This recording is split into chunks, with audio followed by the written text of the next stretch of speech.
This is the Mountainside Podcast, and joining us in studio all the way from South Carolina is off-grid medic Mark DeJong. With over 30 years of experience in EMS and educating people on how to save lives in the backcountry, Mark is an extensive wealth of knowledge. We covered so many subjects. I encourage you to listen to it in its entirety, especially if you do anything in the outdoors. There's a ton of valuable information in here, and I hope that you enjoy our conversation. Mark, welcome. Thanks for making the drive across the Great Plains there and getting a haircut before you came in. Yeah, right. No, I'm ecstatic to have you on. This is something we've been trying to tee up. We tried to tee it up last year, but unfortunately there were some scheduling differences between you and me, and it was hard to do. But you're here now, and I think the main reason why I want to dive right into it, I think the main reason why people would tune in or hit play as soon as they see Off-Grid Medic, we have a ton of people that recreate in the outdoors that listen to this thing, backcountry hunters, people that live in and around mountain areas. That's kind of the basis around it, and that's why I'm excited to have you in. Right. I guess like right out of the gate, what would be the top 5 to 10 things that could save your life in the backcountry? Oh gosh. Just right out of the gate, like some common stuff. I know CPR is big. Right. Some stop the bleed training are the first things that come to my mind. Well, I mean, even before that, the biggest thing is you want to be prepared for anything that could happen. So you even start before you even get to the medical level, you do some preparedness. Are you fit enough for this activity? Have you checked the weather forecast for this activity? June is actually the deadliest month in Colorado because everyone thinks it's summertime. They go out in the morning, they're underprepared, they get caught in a freak storm. Now all of a sudden the temperatures drop 40, 50 degrees, and they do not have the gear, the equipment, or the training, and they end up perishing out there, and it's sad. It really is. No, I mean, I know that that's a huge common thing. I think there was something this weekend actually at Mount Evans, which is just like a stone's throw from here. I don't know if it was weather related, but yeah, I know that Alpine Rescue was up there because we have some friends on the unit and stuff. So it happens more common than people think. And if you spend any time at altitude, you'll know this. Weather can change in a heartbeat. It can go from 60 degrees to 30 degrees. Very quick. I mean, even at this elevation, I think I was telling you before we hit record, on 4th of July, it was 36 degrees here in the morning. Like, I left all the windows open in the house at night because we don't have AC. Right. And I woke up and I was like, damn, it's cold. I had to put on a hoodie and some sweats and make some warm coffee, So I mean, it's, like what you and I were discussing before we started, between the Kansas state line and Lyman, there was snow on the ground yesterday. And here it is. We're getting ready to roll into the second week of July. Right. And you would never expect snow where it's normally 95, 96 degrees, But it's weird weather patterns, Yeah, and to bring it back to your point, I think the most important thing that you could do is be prepared, right? It is. And I think a lot of that comes down to training, and I think that that's one, thing that you help a lot of people with that I know firsthand. But I think you brought up something a minute ago that I want to touch on real quick because fitness is huge. It is. You can't go in, and hydration, like all those things play a factor, especially when you get into the backcountry, right? Big time. Yeah. We, I want to say it was maybe, and if you hear me kind of take a deep breath every now and then, you have to remember I've only been at altitude for less than 15, 16 hours. So not even that. I mean, really, it's been about 30 minutes because you just drove straight in from Denver, walked right in the studio. So right there, you gained 3,000 feet in elevation. Right. So I'm like, don't worry about that, man. But no, it's, learning to acclimate, learning how your body responds to these environmental stressors, and learning how to prevent the problems before they actually turn into medical conditions is absolutely paramount. We had a student, I guess it's probably been 4, maybe 5 years ago. We were down at the Survival University down in Cripple Creek. And we had been pushing hydration on these students, like just drilling it into them. The morning of day, I want to say it was the morning of day 4, we were actually getting ready to cover environmental issues. And we have a safety phrase that we use in our training, and that phrase is for real. So if any time during any of our evolutions, there's a big hairy spider on me, that's a for real.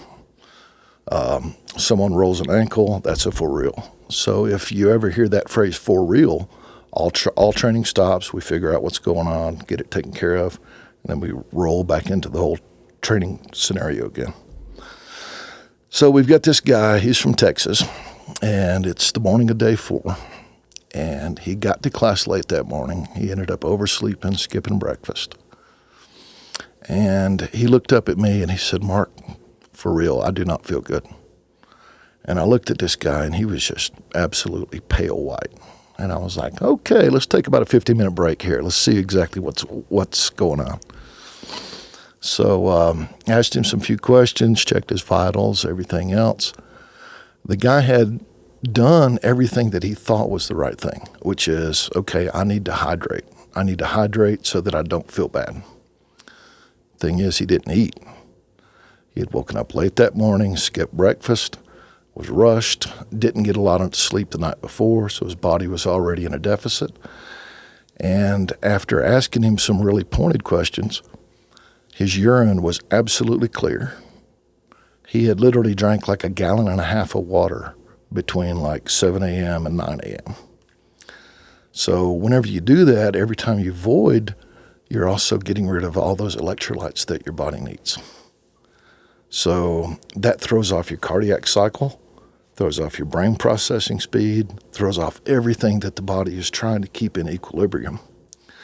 So it's not just slamming a bunch of water, right? Like, I think that this is a really good point. A lot of times that doesn't always cure. No.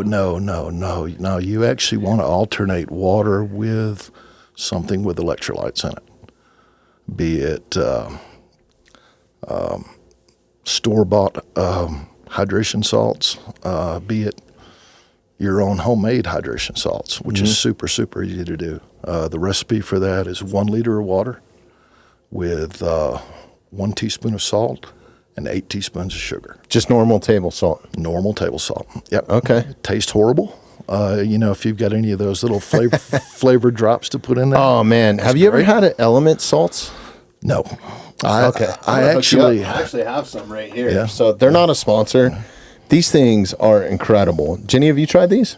Okay. So, yeah, these things, they go great in tequila. Okay. That's been my new hack, but it's a hydration salt, and they have different flavors.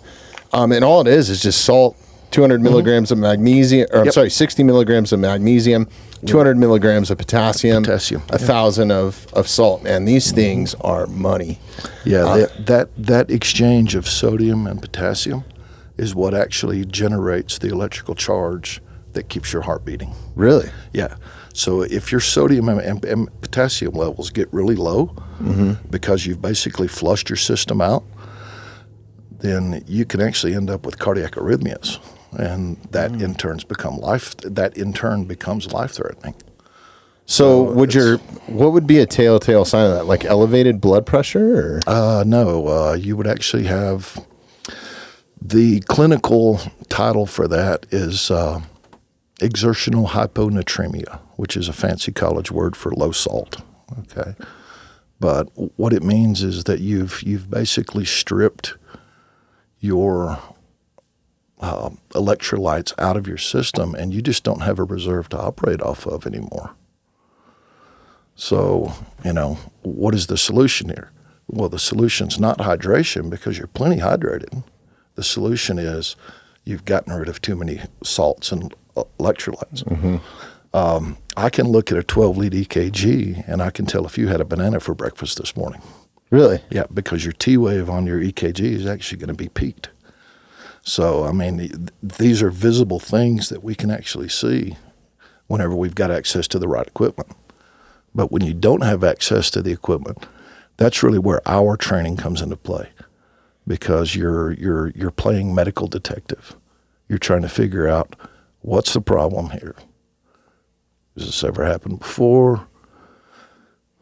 We do a couple of things called sample and OPQRST. So sample is signs, symptoms, allergies, medications, pertinent medical history, last in, last out, and events. So, okay, I'm sorry, just to dial it back a little bit for our listeners here.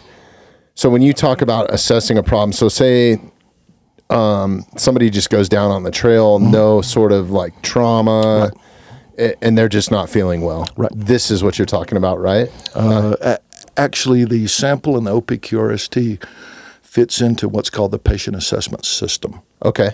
So the patient assessment system is it's a step-by-step procedure that you go through on every single patient, no matter what, to make sure that you're not missing any injuries, that you're not skipping over anything that you shouldn't be, and that you've covered all your bases. And because it could be multiple problems. Sure, right? Sure, absolutely it could. That makes a lot of sense. So you've got sample, and then OPQRST stands for onset. Okay, did this happen suddenly or was it gradual? There's a huge difference in an ankle problem that happens suddenly versus an ankle problem that's gotten progressively worse over the past 5 or 6 hours. Mm-hmm. Right, kind of points you down a particular treatment trail. You've got provocation. Is there anything that makes it better or worse? Okay. Does elevating it give you a little bit of pain relief? Whatever. The quality of the pain. Is it sharp, dull, constant, intermittent? R is radiation. Point to where it hurts now. Tell me if that pain moves in any particular direction from there. For example, if you have pain here and it's moving up into the jaw, I'm screaming cardiac, Sure. Quality of the pain, S is severity. On a scale of 1 to 10, 1 being no pain at all, 10 being the worst pain imaginable, where are you at on that scale? That's a hard thing to gauge too, because I've been asked that, and I think I'm tough sometimes. My manhood comes out a little bit, and I'm like, oh, it's about a 2, and it's really about a 6, Now, and then of course T is time, and these are the exact same questions that are used on the street side.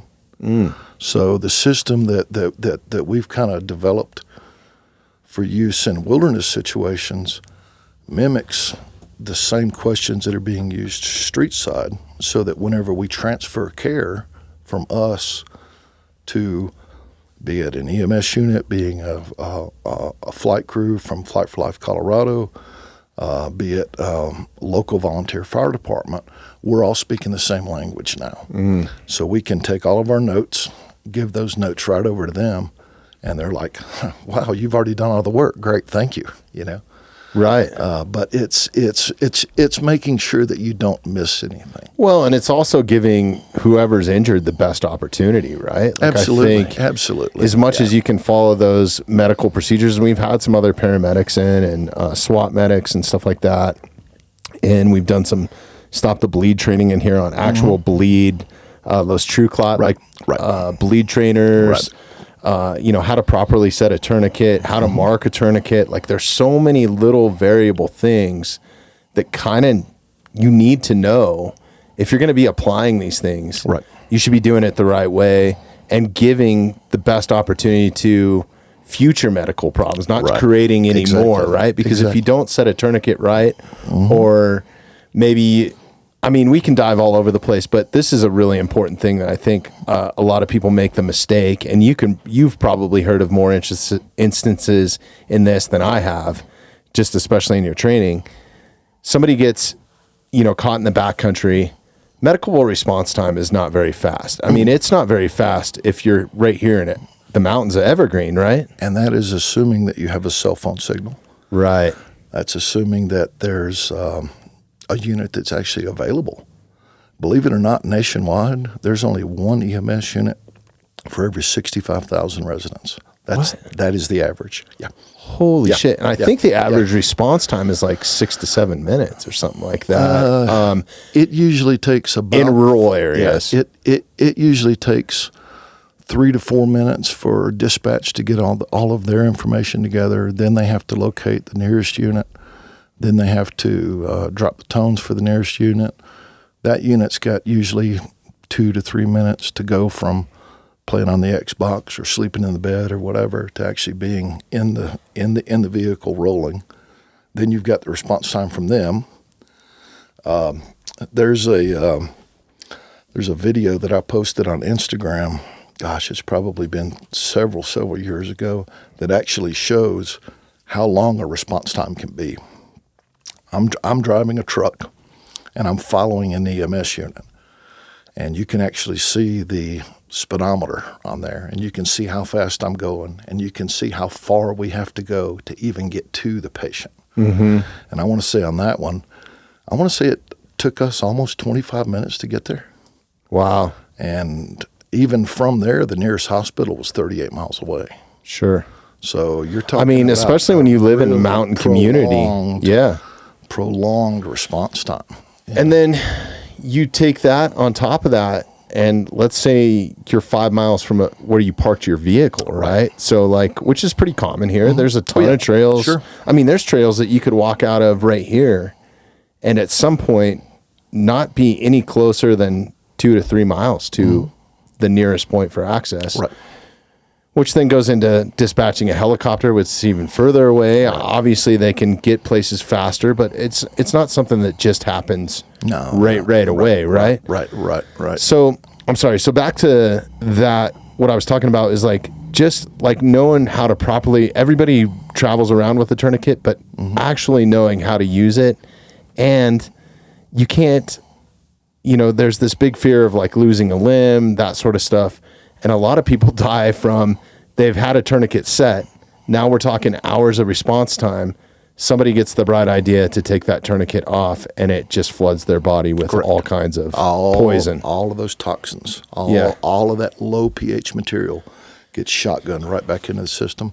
Instant cardiac arrest at that point. Right. So, yeah.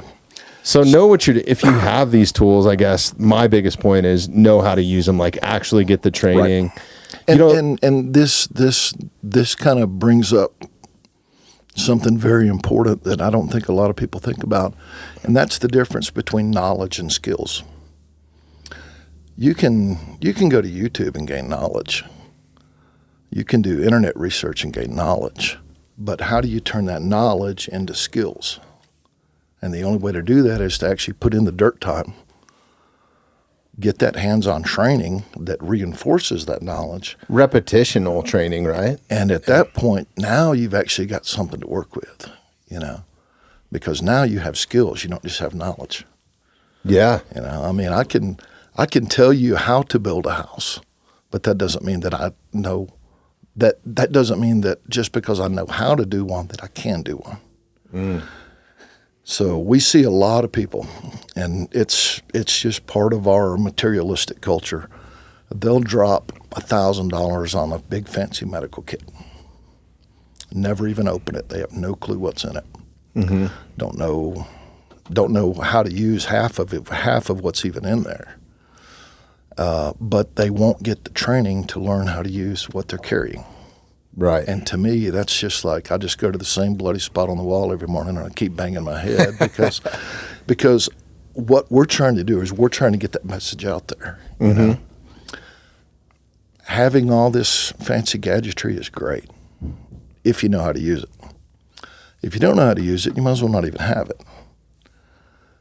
Where we come into play is when you have the knowledge and you have the skills, but we're going to take away all your play pretties. Okay. So everything that you have to use is basically sourced off the landscape.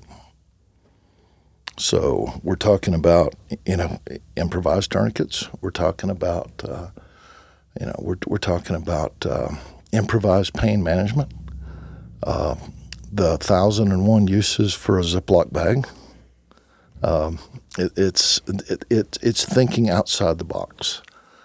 And once you learn to use the items that are just in your immediate surroundings, all of a sudden you realize, you know what, I don't have to carry this big medical kit anymore. Mm-hmm. Years ago.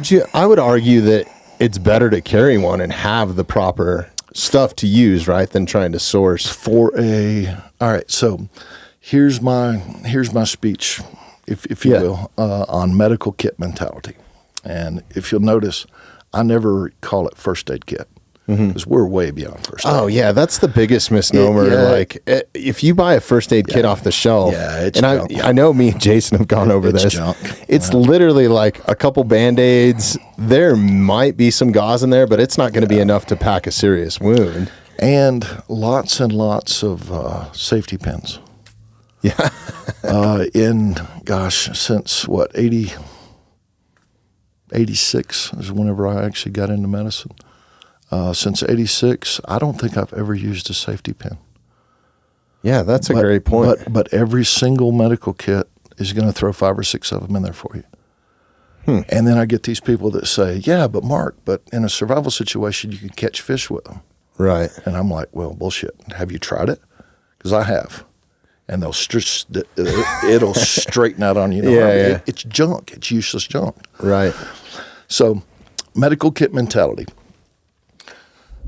For years, I've had people ask me, Mark, what do you carry in your medical kit? And I just kind of chuckle because I'm like, well, if I'm working as a street medic, my medical kit is $250,000 worth of equipment inside a big metal box with blinky lights on it going down the road.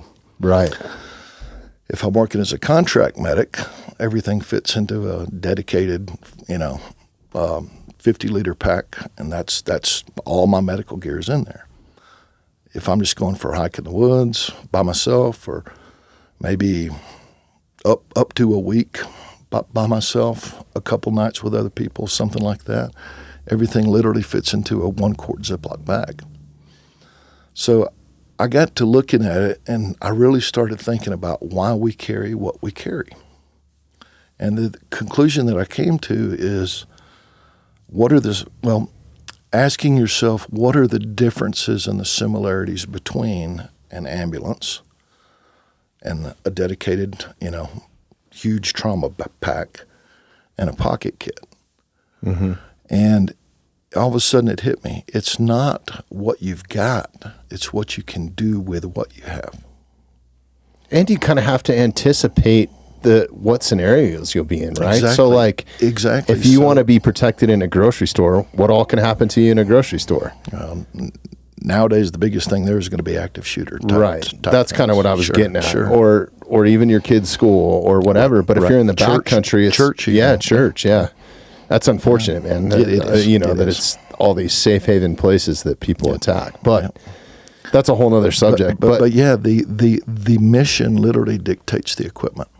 Yeah, that's a great point. And so if you look at the items that you're actually carrying, and again, this kind of goes back to the patient assessment system. One of the first things that we teach is in medicine in general, things can go from nice and relaxed to 10 on a 10 scale crazy at the drop of a hat. And when things get hectic and you've got multiple patients and you're trying to make sure you're seen safe and you're protecting yourself and everything else that's going on, you want to keep things simple in your head. So we use a lot of mnemonics and abbreviations and things like that. I've already mentioned sample. Mm-hmm. That's easy enough to remember. OPQRST, we learned that in first grade, But the big one is ABCDE, and that stands for airway, breathing, circulation, which includes major bleeds. D stands for disability and deformity, and then E is environment. And if you really think about this, everyone that dies because of a problem with either airway, breathing, circulation, disability, deformity, or environmental causes. So if you look at the similarities between that $250,000 worth of stuff on the ambulance versus the dedicated pack versus what you can fit in a Ziploc bag, as long as you can treat A, B, C, D, E issues, you're so far ahead of the game. Yeah. So we often joke as instructors about the best part of a commercially purchased medical kit is the packaging. It is. It's it really is, nice, thick nylon, good heavy-duty zippers. Yeah. But I'll take one of those and just dump it out. That now becomes a container, Yeah. because I want my own stuff in there. I want to know why am I carrying this? Well, even the ones that I bought from like North American Rescue, I'm still altering the shit that I have in there because I want like certain stuff. I keep one in my truck. Mm-hmm. I have one right here in the studio too. Mm-hmm. I might let you dissect it here in a minute. Sure. Because I feel like it's a good, like, it's about the size of a brick. Mm-hmm. And it goes, I have them kind of stashed everywhere, but it's just kind of really a stop the bleed. So like, I'm really thinking like I think that the active shooter thing is huge, right? Like you want to be prepared for that. Mm-hmm. But I think more commonly, you're going to come across somebody in a car accident, motorcycle accident, a fall, a lightning strike. There's so many other things out there that are more than likely going to happen to you long before an active shooter gets you, right? And it's not only the traumatic causes, but it's also the medical causes. Right. Asthma. Oh, cardiac arrest. Chest pain, cardiac arrest. Allergies, man. Getting anaphylactic is huge. Anaphylaxis will kill quickly. Yeah. Very, very, very quickly. So it's learning those trauma skills, but not ignoring the medical side of things too. Sure. Let's face it, we're in Colorado. What do you think the average age of the people that are out here on the trails is? Oh God, I would say in their late 20s to between 28 and it's all walks of life. There's a ton of kids out there too. Exactly. So now you need to kind of mentally be prepared for pediatric issues. Right. You also need to be prepared for geriatric issues. We've got 70 and 80-year-olds that are out here climbing Pikes Peak. Which it's crazy. There's some savages. I don't know how they do it. Dude, I hope I'm doing that at 80, man. Shit. There are some badasses out there, though. I mean, I'm just glad to be wearing pants some days, man, for real. But no, so, understanding geriatric growth processes and the needs that the geriatric community has in addition to the quote-unquote average community and pediatrics on top of that, it really gets complicated. To the point where you could injure somebody worse than actually helping them, right? You could, yeah. And that's really where that training comes into play. That's a great point. That's where we're going to take that knowledge, we're going to provide you knowledge, we're going to transition that knowledge into skills, and then we're going to put it to the test in a real-life scenario with crisis actors and bleeding and screaming and all that good stuff. Which is, I haven't taken one of your courses. I would love to at some point too. I know we would love to have you. Yeah, man, we should come up and film something. That'd be awesome. Yeah. But we did do some stop. Derek, you were here for the Stop the Bleed, right? Yep. Okay, so we did it. I had done some stuff before, and I had know how to pack gauze, but I'd never done it on a bleed trainer. Right. And just to kind of keep track of it, I put my my wristwatch tracks my heart rate, and it's not super great, right? I wouldn't take any sort of medical attention off of what's coming off this watch, honestly, right? Correct. So let's get that straight first. Yeah. But I did it just while we were doing the training for an hour or whatever. And you can actually watch, and I have it timestamped because we were recording the thing too. You can watch my heart rate just elevate instantly as soon as we started using that True Clot blood trainer, man. Once you involve blood and you're actually trying to stop something from bleeding, and then there's a different adrenaline, a different focus. There's a different little onset of panic, oh shit, you kind of start questioning yourself. Am I doing this right? Yep. Even if you just have one of the trainers that's not bleeding, sticking your finger in there and feeling a bone, you're like, oh God, those little things like that are so huge. So I can't even imagine what it's like if it's one of your loved ones and now you're trying to do that on them while they're screaming, while whatever else is going on around you, right? There could be a ton of different things, right? So many different scenarios. So I think that the way that you guys train is so unique because it becomes you almost need it to be a motor skill at some point, right? Correct. This is why I emphasize repetitions. This is why I shoot my bow every day, is because when that big bull comes in, bull elk screaming. Everything that you might have learned on a polished concrete archery range it all went out out right out the window, man. Yep, You don't know what the hell you're doing. So it's like that repetition. It's the motor skill. It's like knowing how to calm yourself down, I think, is a big thing, right? Like make sure that you're not going to pass out from not breathing. So one of the reasons why we train the way that we do, the majority of our scenarios are done at night, which means everyone has a headlamp. So that automatically induces tunnel vision. And everyone reacts differently to tunnel vision. So when you get tunnel vision, you've also got a huge adrenaline spike. So your reaction might be completely different than mine. But we want everyone to experience that tunnel vision to understand what their own individual response is and how to overcome any adverse effects of that response. Tunnel vision is one of those things that works great on the micro. Okay. If I'm trying to thread a needle right here, I want tunnel vision. But it'll get you killed on the macro. Yeah, 100%. And we have had students that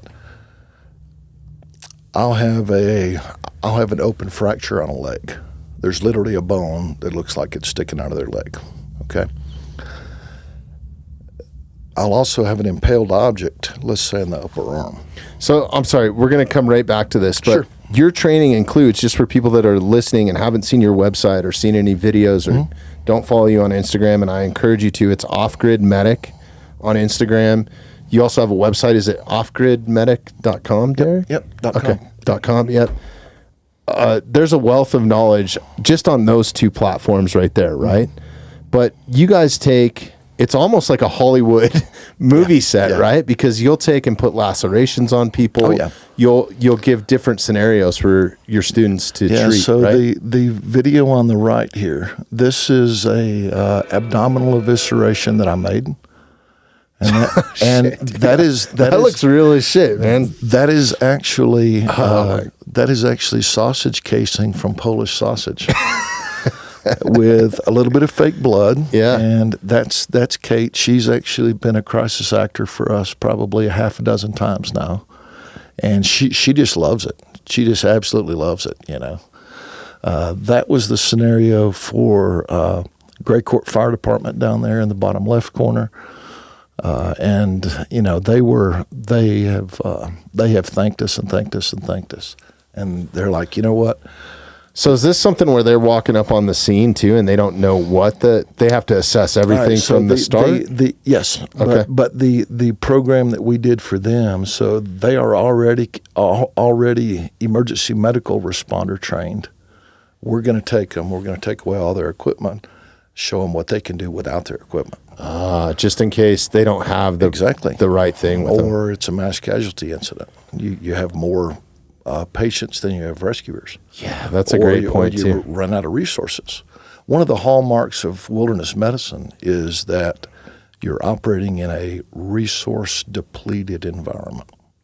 Now, that resource can be manpower, it can be communications, it can be medical equipment, it can be protection from the elements, whatever. But that definition actually comes from the National Institutes of Health, which I know has gotten a really, really bad rap here over the last couple of years.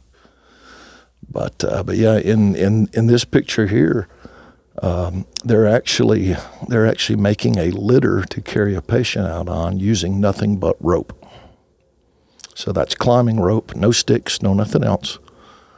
Learning how to make a litter using climbing rope and one simple knot. And it adds so much depth and so much ability to your mental wheelhouse of, all right, what is this? Well, okay, it's rope. Okay, great. What else is this? Well, it's a stretcher, Mm-hmm. If we need to, move this big giant log off of a patient, we can run a 3-to-1 or a 5-to-1 or make a Z-drag or whatever. So the way that I like to look at wilderness medicine, what does it really take to be good at it? And I like to look at wilderness medicine as the cog of a wheel with all these spokes coming off of it. So what skills do you really need to have to be really good at wilderness medicine? You have to have great just general camping skills. You need some navigational skills. You need some knot skills. You need some survival skills. A little bit of plant medicine goes a long way whenever you don't have it. You obviously need the medical training in there as well. But, knowing how to set up a landing zone for a helicopter, knowing what the limitations are, knowing how to signal for help, knowing how to purify water, knowing how to find water, knowing which berries are okay to eat, which ones aren't. We train people for... You're making me realize I probably need some more training. Right? That's badass. Well, I mean, it's incredible, right? It's there's a lot to it. There's a lot to it. There's a lot of depth to it. In traditional street side medicine, we operate in what's called, or what is normally referred to as the golden hour. And that's the first 60 minutes from the time that an injury occurs or the onset of a sudden illness until the time that that patient reaches definitive care. Definitive care being hospital-level care. Studies have shown that the farther out we go, outside the golden hour, survivability rates start to drop. And that's not necessarily because the patient's getting worse, it's because the right interventions aren't being done.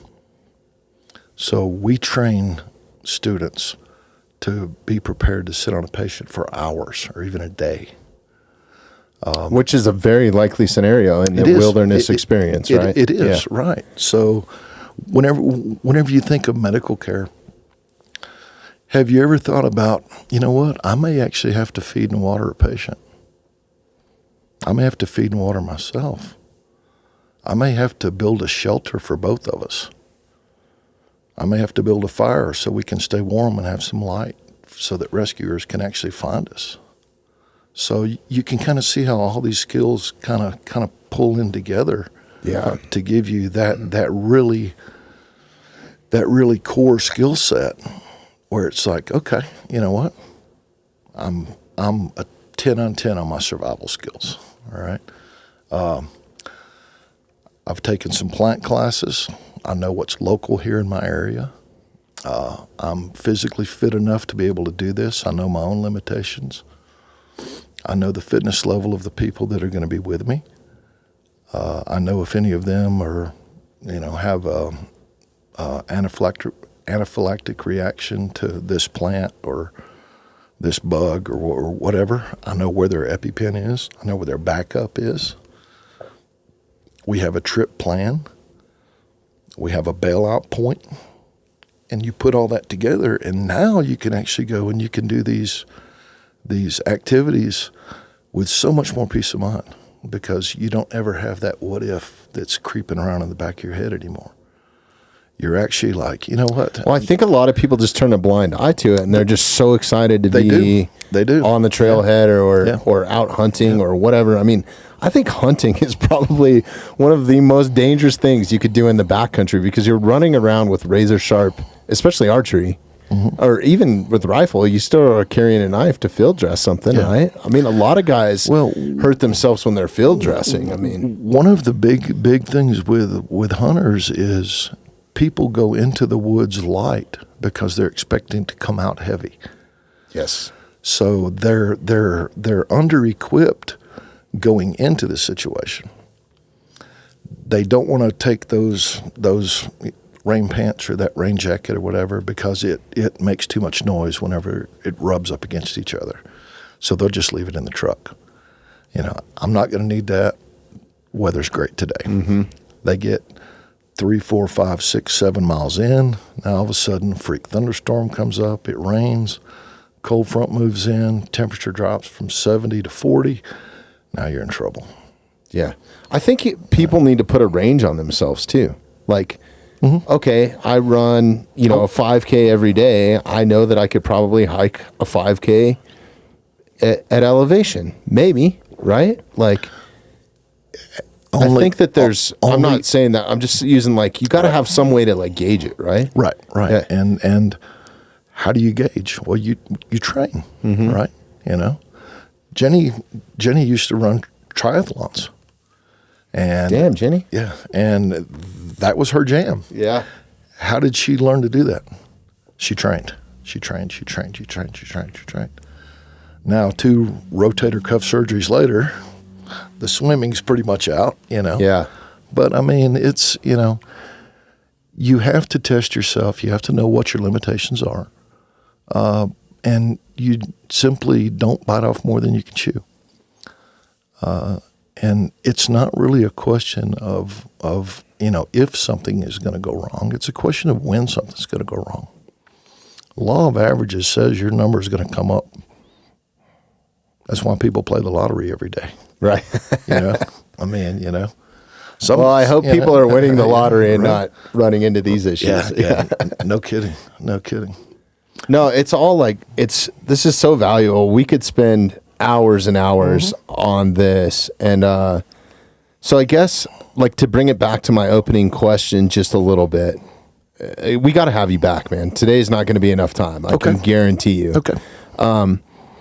But like the first level, entry level, easiest thing to go get to have one tool in your arsenal, what would be the number one you would recommend to people? As far as medical training goes? Just any sort of medical training, base medical training. Wilderness first aid.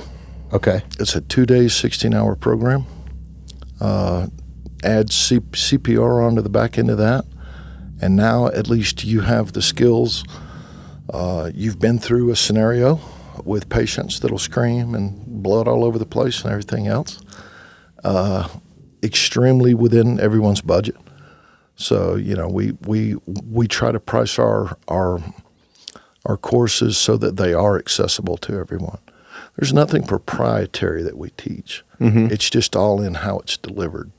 It's drawing from all of our instructors' prior experiences and skill sets and throwing those together and delivering it to get the right outcome for the students.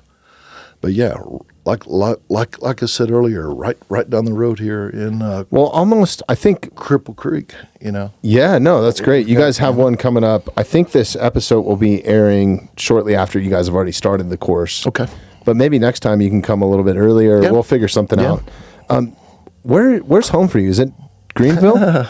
Is it North Carolina? Or? That's a great question. Because I mean, I spend so much time on the road. But that's where you're from originally, right? So the company Off Grid Medic LLC is based out of Greenville, South Carolina. Okay.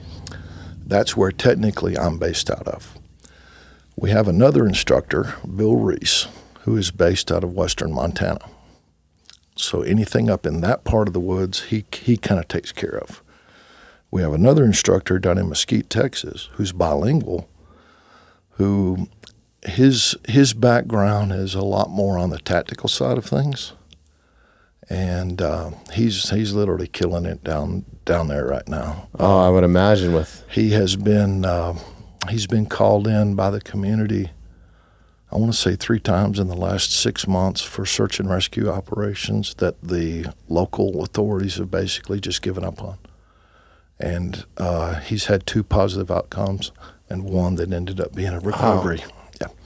Why are the local law enforcement's giving or resources giving up on it? Because they aren't trained for the long term. And again, it all goes back to skills training. Right. And they start looking at it as in variables of, are they putting other people in danger, right? Like, that, and, you know, it actually takes a tremendous amount of resources to mount and sustain an operation like that. Sure. All those resources cost money. That's the sad truth. It really is. Yeah. So no, and there's so many different ways that these organizations get money too. Like Flight for Life, for example, here is completely 100% a nonprofit. Most of our search and rescue organizations here, like Alpine Search and Rescue, they're all volunteer. They're all volunteer. They're all nonprofit. hunting and fishing licenses pay for a big portion of Yes, search and rescue. yes. If you actually have a hunting or a fishing license, or you purchase one in the state of Colorado, there's actually a fee on there that is search and rescue, and it covers you up to a certain amount of That's awesome. insurance. Absolutely It's pretty awesome. cool, right? Yeah, So absolutely Colorado's really set up for it. But look at the state. I mean, 40% of the state is public land. And I'm sorry, we totally got sidetracked. That's fun. I love that part of North and South Carolina right there, like Asheville. Like, Yeah. you guys are in a Yeah. beautiful spot. Yeah, and thanks for making the trip out here to do this, man. This is awesome. I know. I actually should have started off this entire podcast by thanking you. No. We just kind of dove right into it. I sidebarred you, man. I mean, without people without people realizing that they have a gap in their training, they're continuing to just blindly go down this road of self-complacency. I don't know one person that I feel, honestly, out of like my hunting partners, family members, that I go out and recreate with on a regular basis that have any sort of training, really, other than, the basic stuff. We can change that. Right? I know. I think that there's a huge gap in that, though. I think that There is. I would almost guess that 80 to 90% of the people that are recreating here, unless they've worked as a paramedic or on a rescue unit in a fire department or a police officer, some sort of first responder background, outside of that, I doubt many people have taken any sort of extensive training. The problem is that we as a culture, we are programmed that when something happens, we find a phone, we dial 3 numbers, and somebody else comes and takes care of the problem. Where things go sideways is when you don't have a phone, or when the people that are You don't have service. I mean, right, or your phone got wet, or it just went swimming over there, or you didn't anticipate to be there as long as right. Or, these things only last so long. Or you had an update, or it got too hot or too cold. That's actually happened to me. I've had my iPhone shut down because it got too cold, and I've also had it shut down because it's gotten too hot. I have too, both hunting. Right. It's crazy, man. Which, and that's your main lifeline to help. And it's not there. Now what do you do? Right. So, it's... Yeah, but I urge anybody, especially if you have children or anybody that, everybody values their family's lives, right? But Sure. I encourage anybody that's listening to this, or if you've showed any interest, to click on this episode and you're listening this far in, just go whatever training you can get, right? We had Sam Boyer Goff in here. He's a local SWAT medic. He's also on YouTube as Prep Medic. Okay. Awesome guy. He's the one that did the Stop the Bleed training with us. Shout out to him. Incredible wealth of knowledge. He's taken, multiple hours out of his busy life to come up here and sit down and record with us. Just, all out of the kindness of his heart, just like you're doing right now, which I think is super cool. But he brought up a point, he's quite a bit younger than you or I, but he's been a paramedic and at a high level for, God, I don't even know, over 10 years. And he said that he can't recall being dispatched to a scene of cardiac arrest where CPR wasn't started by some sort of bystander and they weren't literally outside of right wherever they got the call. Right. That somebody didn't live. Yeah, your chances of survival drop by about 10% every 60 seconds that nothing is done. Yeah. And, you can go down to the local firehouse. Mostly CPR trainings are free. Or just Google CPR training. Or just the cost of the card is really the big thing. Right. And that's, but yeah, there are multiple options out there for anyone who is looking for training. Where Off-Grid Medic specifically comes into play is we cater to those that like to live that life of adventure. We cater to those that get off the beaten path.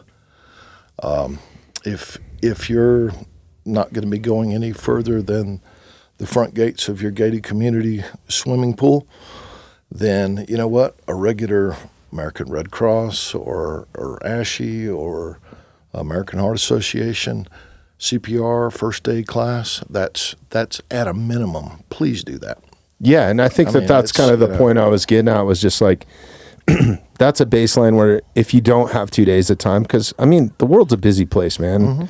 And people got to make money. They got jobs. Like, you know, I would encourage anybody to go and get as much training as you possibly can. But if you even just have a half an hour, an evening or a morning or a lunch break or something to go get your CPR, right, go do it, man. Oh, like that's the first step, right? Yep. And so yeah, I encourage anybody, like, just, you know, do what you can to be prepared for that. Okay, so we dove into like your recommendations to be set up. Take a wilderness first aid class, which is like a 2-day course, basically, right? Correct. Yep. Okay. In that wilderness first aid class, what all are you guys kind of covering? I don't know if we can just kind of summarize sure what it is. Sure. Patient assessment, learning how to protect yourself, ABCDE, which again, airway, breathing, circulation. That's pretty easy to remember, even for a big dumb guy. Right. I wasn't talking about you either. Yeah, I hear you. Very, very general vital signs. So we're talking about heart rate, respiratory rate, level of responsiveness, skin color, temperature, moisture, and capillary refill time. Those will tell you so much about your patient. And you can literally do them in less than 60 seconds. Learning how to keep up and track that information so that we can tell, is our patient getting better or worse, or are they staying the same? Hopefully they're getting better or they're staying the same. Yes. But if they're getting worse, it's like, all right, am I missing something? But we cover all of the trauma, all of the interventions for the trauma.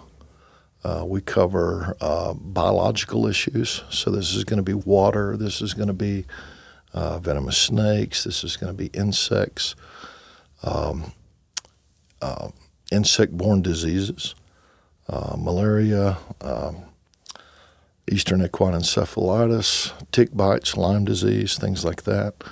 And then we also cover all of the environmental portions, which is hypothermia, frostbite, hyperthermia, heat stroke, dehydration. What do I do for all these things? Avalanches is a big one. A lot of people don't know this, but most slab avalanches occur at an angle of 38 degrees. Really? Yeah. That's pretty wild. Anything steeper than that, there's not enough time for the snowpack to build up because it normally just sloughs off. And anything more shallow than that, there's not enough weight there to actually generate the slab avalanche. Gotcha. So with a saw and a round log, I can show you how to make an inclinometer off the landscape so that you can gauge what that mountainside is, or you can shoot it this way as well, so that you can stay away from that 38-degree danger zone. Right. And around here, there's 38-degree mountains everywhere. Everywhere. You know? Yeah. 360 degrees. Right, yeah. Right. So. Yeah, no, that's pretty wild. I mean, and we cram as much as we can into that 16-hour episode or that 16-hour training program. So that, and we fully realize that it's like drinking from a fire hose sometimes. It really is, and that's kind of why I was asking, like, where do people kind of start? Mm-hmm. And even that 2-day course is drinking from a fire hose, right? Like, if you're covering that many subjects. It is, but we also take you out and play with you at night a little bit on that first night. I think that's people learn differently, but I'm a hands-on person, man. And that training on that first night really helps to cement and make all those skills stick, because you've gone from, okay, I've got it in my head, I know the material, I know what to do with it, I know how to do it, now I've done it, now I'm starting to build muscle memory on it, you know? Yeah. So. Do you guys cover how to treat, like, lightning strikes and stuff like that? Mm-hmm. Yeah? Yeah. Because I think that's really common here, especially when you get at elevation. It is. Like it's one of the scariest fucking things when you're in the mountains, man. Like, dude, pardon my language, but it's scary, man. And it's literally one of those things of, you're basically, the goal is to live to climb again another day. It really is. Yeah. The biggest thing about lightning, if you think about it, when do most lightning storms occur, morning or afternoon? Typically in the afternoon. Right, which means when you're doing your trip planning, you want to be coming back down off the mountain by the afternoon. You don't want to be going up. So something as simple as trip planning when it comes to that, and again, being just situationally aware, that's an ugly looking cloud over there. Yeah. There was a story here, I want to say it was right around the Denver area. Happened, I think it was maybe 3 years ago. There was a group of like 14 or 15 backpackers that had sought shelter underneath a rock overhang. And lightning struck on the opposite side of the mountain. And because of the local geology, it basically came through the mountain. And I want to say it killed like 10 out of the 13. Wow. And they Can you look this up, Derek? Yeah. Please do. And they literally weren't doing anything wrong. They were doing everything right. That you're supposed to do in that situation, Yeah. So I would say backpackers killed in Colorado by lightning. Mm-hmm.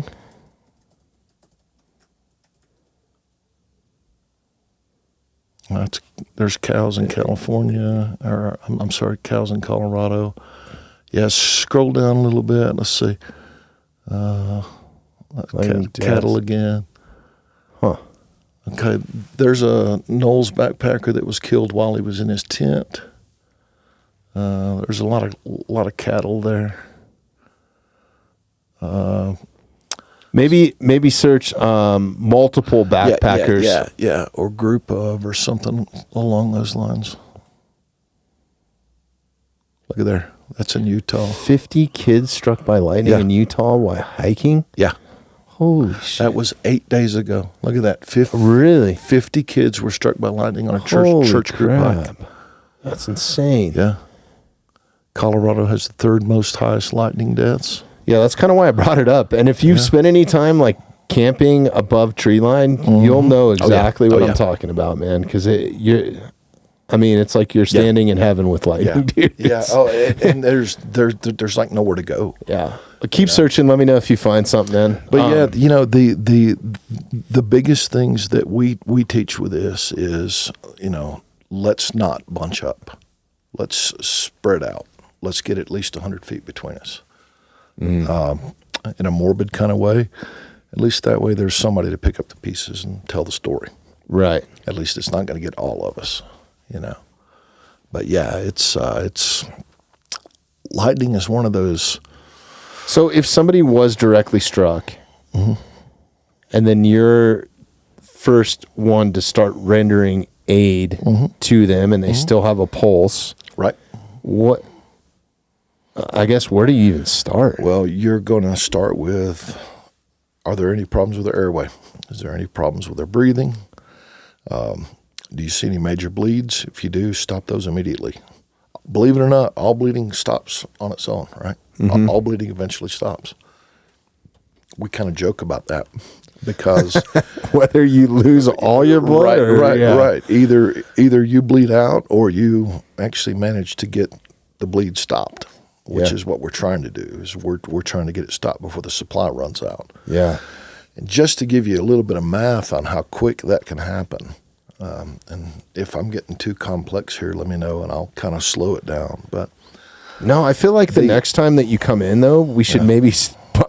This is a great overall opening, but maybe we just pick like one topic, and just get nail like stop the bleed or CPR or whatever it is, right? Because man, this is the thing with it. There's so many different scenarios. And I also want to bring up another point, and I'm going to let you go right back to that. I'm sorry. We're going to come right back to the lightning. No, you're good. But medical advice and medical training actually changes it can change Absolutely. overnight, right? Absolutely. Like Yep. the experts are finding new ways to help protect people or to improve life expectancy if you've had a major injury or are going into cardiac arrest. And those are pretty basic, but like the old myth of like the snake bite where you're supposed to slit in between it and suck out the poison, like all that sort of stuff, right? Like I think that that's still around, and there's some old timers that might try to do that, right? So just because you've had training doesn't mean you're the most up to date. So Correct. I think that that's another great point. Yeah. But sorry, back to the lightning. I forgot exactly where we were at. No, we were talking about like how to treat somebody if they were struck, right? Yeah. And you started by, keep in mind that it's going to be a problem with the airway, the breathing, the circulation, the inability to get from point A to point B, or something in their environment that's going to kill them. Mm-hmm. In this case, what are we looking at? We're looking at environment. That's your root cause. And then what are we looking at? We're looking at burns. We're looking at possible fractures. Did you know that lightning can actually give you cataracts? Really? It's a trip. Yeah. That's wild. Yeah. Expect to find things like ruptured tympanic membranes. Your patient literally... I don't even know what that is. That's bad. that's the fancy college word for the eardrum. Okay. But the patient may not be able to understand what you're trying to ask. As you're asking a question, they're going to be screaming, "What? What?" And we've actually ran this same scenario. We had I want to say we had 12 students, and we had 15 crisis actors that showed up for us one night. The challenge for me was, okay, I have to come up with something that's going to challenge them. It has to be a plausible scenario. So I just put a little bit of blood coming out of everybody's ears, scattered them down a trail, and then had somebody come running for help. And then all of a sudden, boom, they're like, okay, all right, let's go. God. They get down there, and it was like something out of The Walking Dead. People are climbing up out of the bushes, and they just have these blank stares on their face. And the rescuers are asking them questions, and, everything's fine until they figure out that the patients can't understand what they're saying. And all the patients are screaming, "What? What?" Somebody finally figured out, wait a minute, I'm going to write it down and show it to them. Now I can communicate, Right. I tried to throw in a Spanish scenario. That didn't work. Three students out of the class were fluent in Spanish. So I kind of got busted on that one. I was like, well, I was trying to give you guys, a communication hiccup here, but that obviously didn't work. So, yeah, or your patient could just be unconscious. Absolutely. I mean, I would think after getting struck by lightning, you're probably going to be fucking pretty looped out. Yeah, that's if you're still alive. Yeah, electricity is always looking for ground. It's always looking for a good conductor. And unfortunately, human nerves and blood vessels are great conductors for electricity. Mm-hmm. So when it's your time, it's your time. It really is. It is. One thing that stood out, and this is my own curiosity, because I think even if you have all this medical training and you start rendering aid and you're in the backcountry, more than likely, and even having Alpine Search and Rescue we've had sit in your seat, I don't know when the last time is that you've tried to drive up I-70. I think you were here last year, so it's been recent, right? On the weekends, you might as well be in the Walmart parking lot. Oh, it's insane. I mean, there's less traffic in the Walmart parking lot, right? It is literally bumper to bumper. So a lot of the rescues that Alpine Search and Rescue is conducting and stuff are on the weekends. Right. They have all these badass rescue vehicles with ropes and all the badass equipment, but they can't drive anywhere up I-70 in any sort of time manner to get to where. So a lot of it is done coincided with a helicopter unit, whether depending on the severity of it, sometimes it's the National Guard, sometimes it's Flight for Life.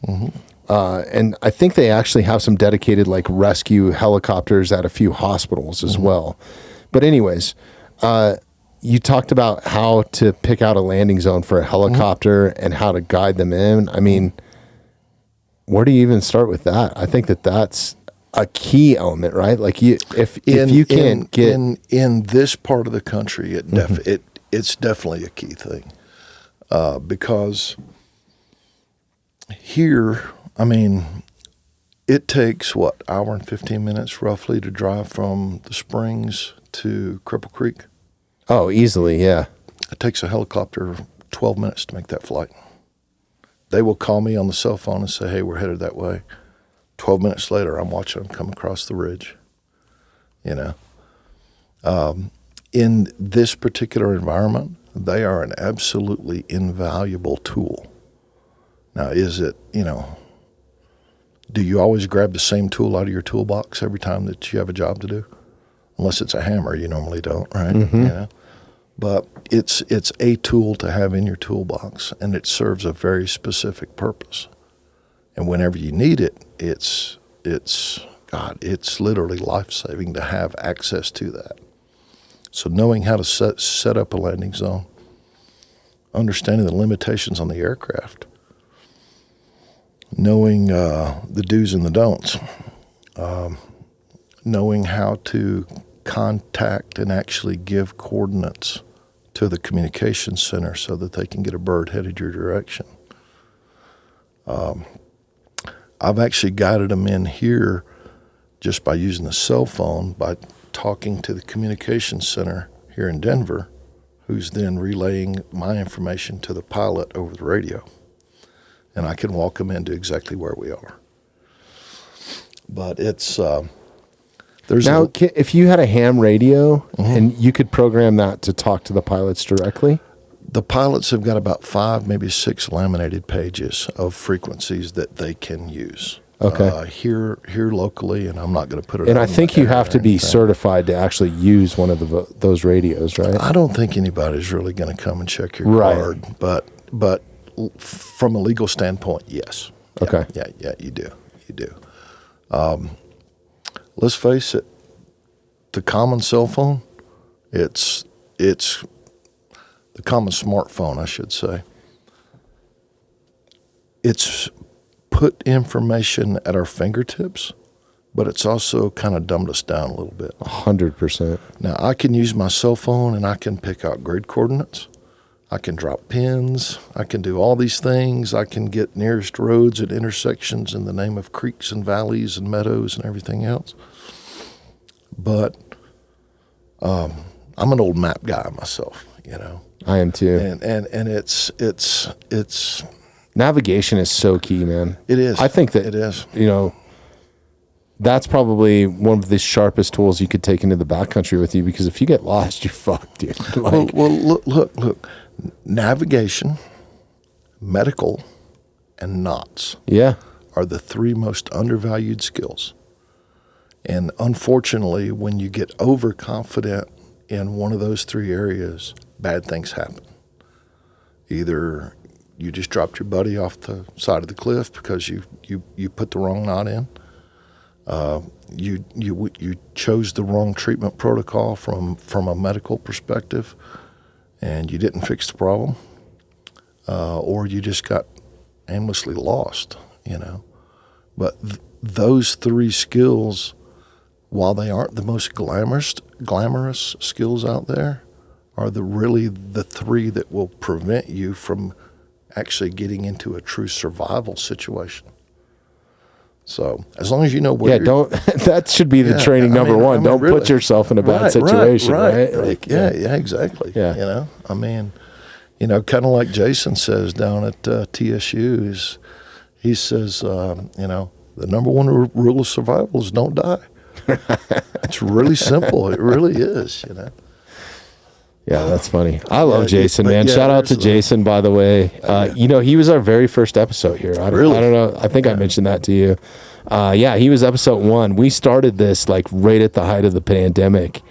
And I had a totally different thing planned for the podcast than what it's actually turned into today. But Jason was the first guy to say yes and like come down. I had some other people say yes, but because of the pandemic and their involvement with government and that sort of thing and their positions, they were put into basically a chokehold. They couldn't do anything, right? Nobody could do anything. I think we were in lockdown. Jason came up. So that was pretty awesome, man. That was cool of him. And yeah, we've come a long ways. I got to get him back in here. Now we can have you and him together or something would be super cool. You know what would be awesome? I want to go back to this helicopter thing too. Mm-hmm. Have a Flight for Life pilot and you sitting here for an episode would be badass. Yeah. That'd be incredible. Or one of the flight medics or one of the flight nurses or whatever, Yeah. One of the things that we always want our students to understand is the emergency shutdown procedures for the aircraft. Okay? Mm-hmm. Where's the lever that makes the spinny thing stop? Okay? How do I disconnect the battery? How do I kill the fuel supply? Then the second thing is, how do I gain access to the inside of the aircraft to be able to get the flight crew out?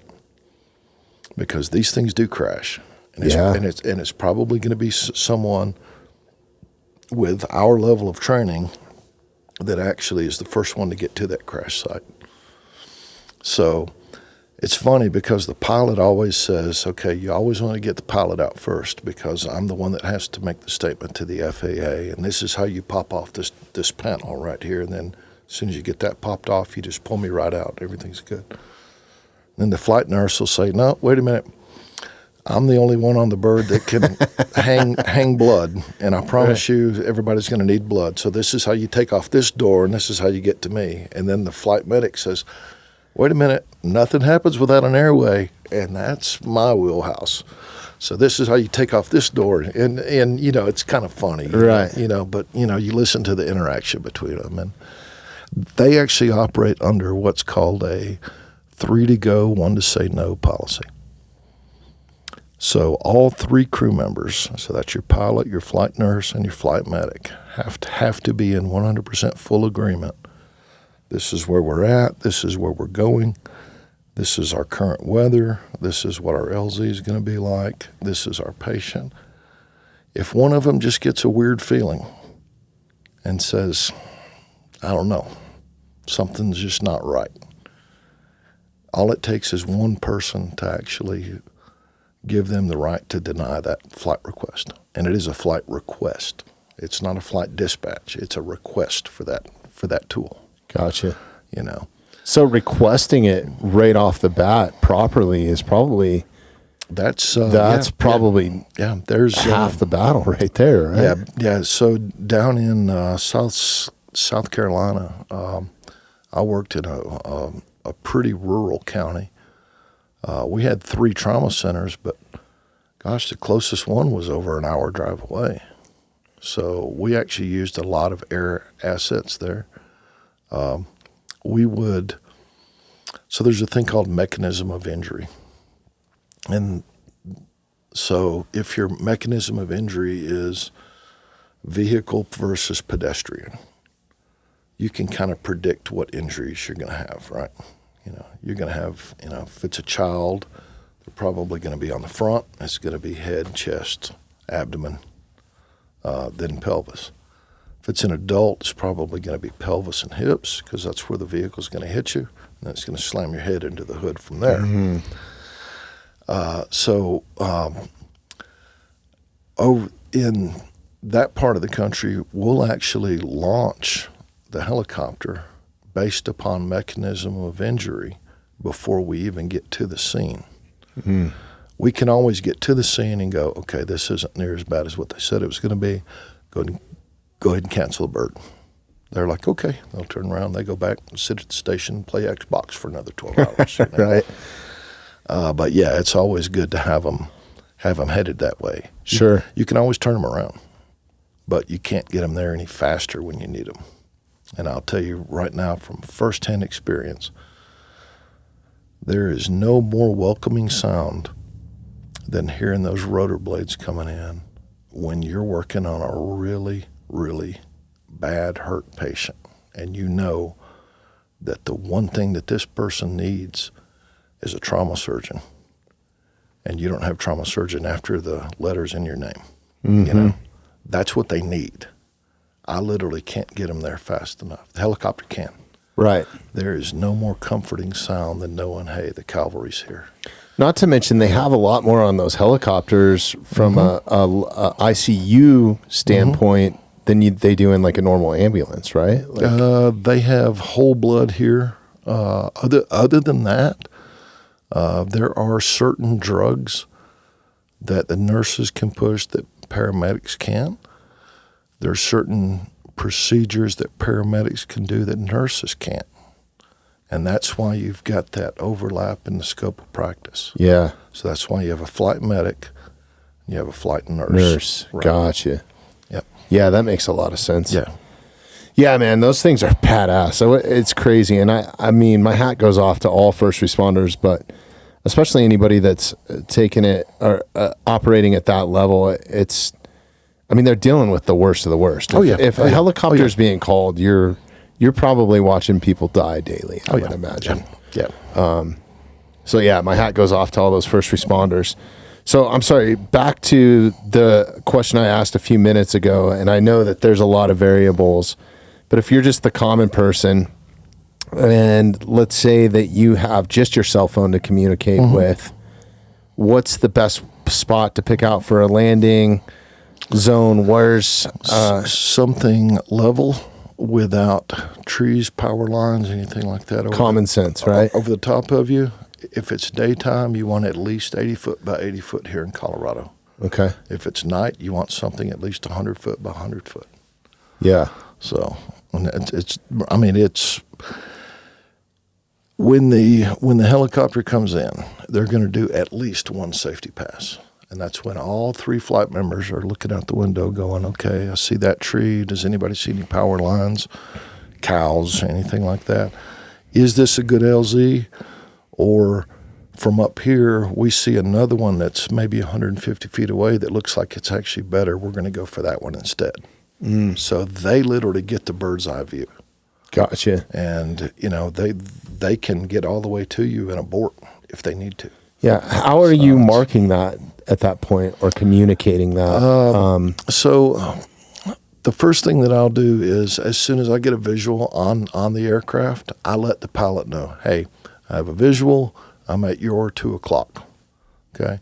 Your landing zone is going to be in a grassy field. No overhead obstructions. You're going to see a dirt road that's off to the north. You're going to see trees off to the south. Winds out of the west at 3. And that's because the wind can be variable, especially in the mountains. Yeah. On the ground as opposed to, helicopters actually operate a lot like fixed wing aircraft in that they like to take off into the wind because it gives them more lift. And this is one of those situations where Hollywood and the movies has really done the whole thing a disservice because there's some ridiculous. Oh yeah. I mean, if you want to see how little room is actually available in a medical helicopter, it's crazy. The patient's feet are literally sitting right here on the pilot. Yeah, I know. It's wild. It's crammed in there. Yeah. Go to Prep Medic on Instagram, Derek, and there's some great photos. He documents a lot of this. I don't think we can name who he actually works for, but he's on a helicopter unit here, and then he's also a SWAT medic. But if you scroll down his page and just look at he's got a ton of photos of his unit and how tight it is, and to the point where the pilots and the nurses have to be a certain size, and they can only carry certain things and weight and everything else. But then patient. So here's your patient here on the left. Yeah. And your pilot sits on the right. So the patient's feet are literally right here. Yeah. In the cockpit, Not a ton of room, huh? No. And this is not what is portrayed on your major network. Oh no. Medical shows, and it's. And different aircraft have different capabilities. Sure, so this helicopter might only be capable of one thing, is to where like Sam brought up an instance where they had to do a Black Hawk rescue at some point and do it with a different, an actual military grade aircraft to make it happen. So in this bottom right-hand photo here, you can see that they are wearing night vision. Oh, yeah. That's standard. I mean, it's Power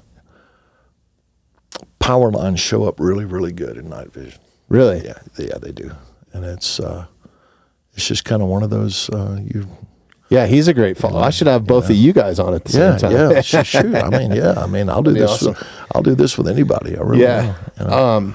All right. So I guess if you have a cell phone and you don't have service, how are you?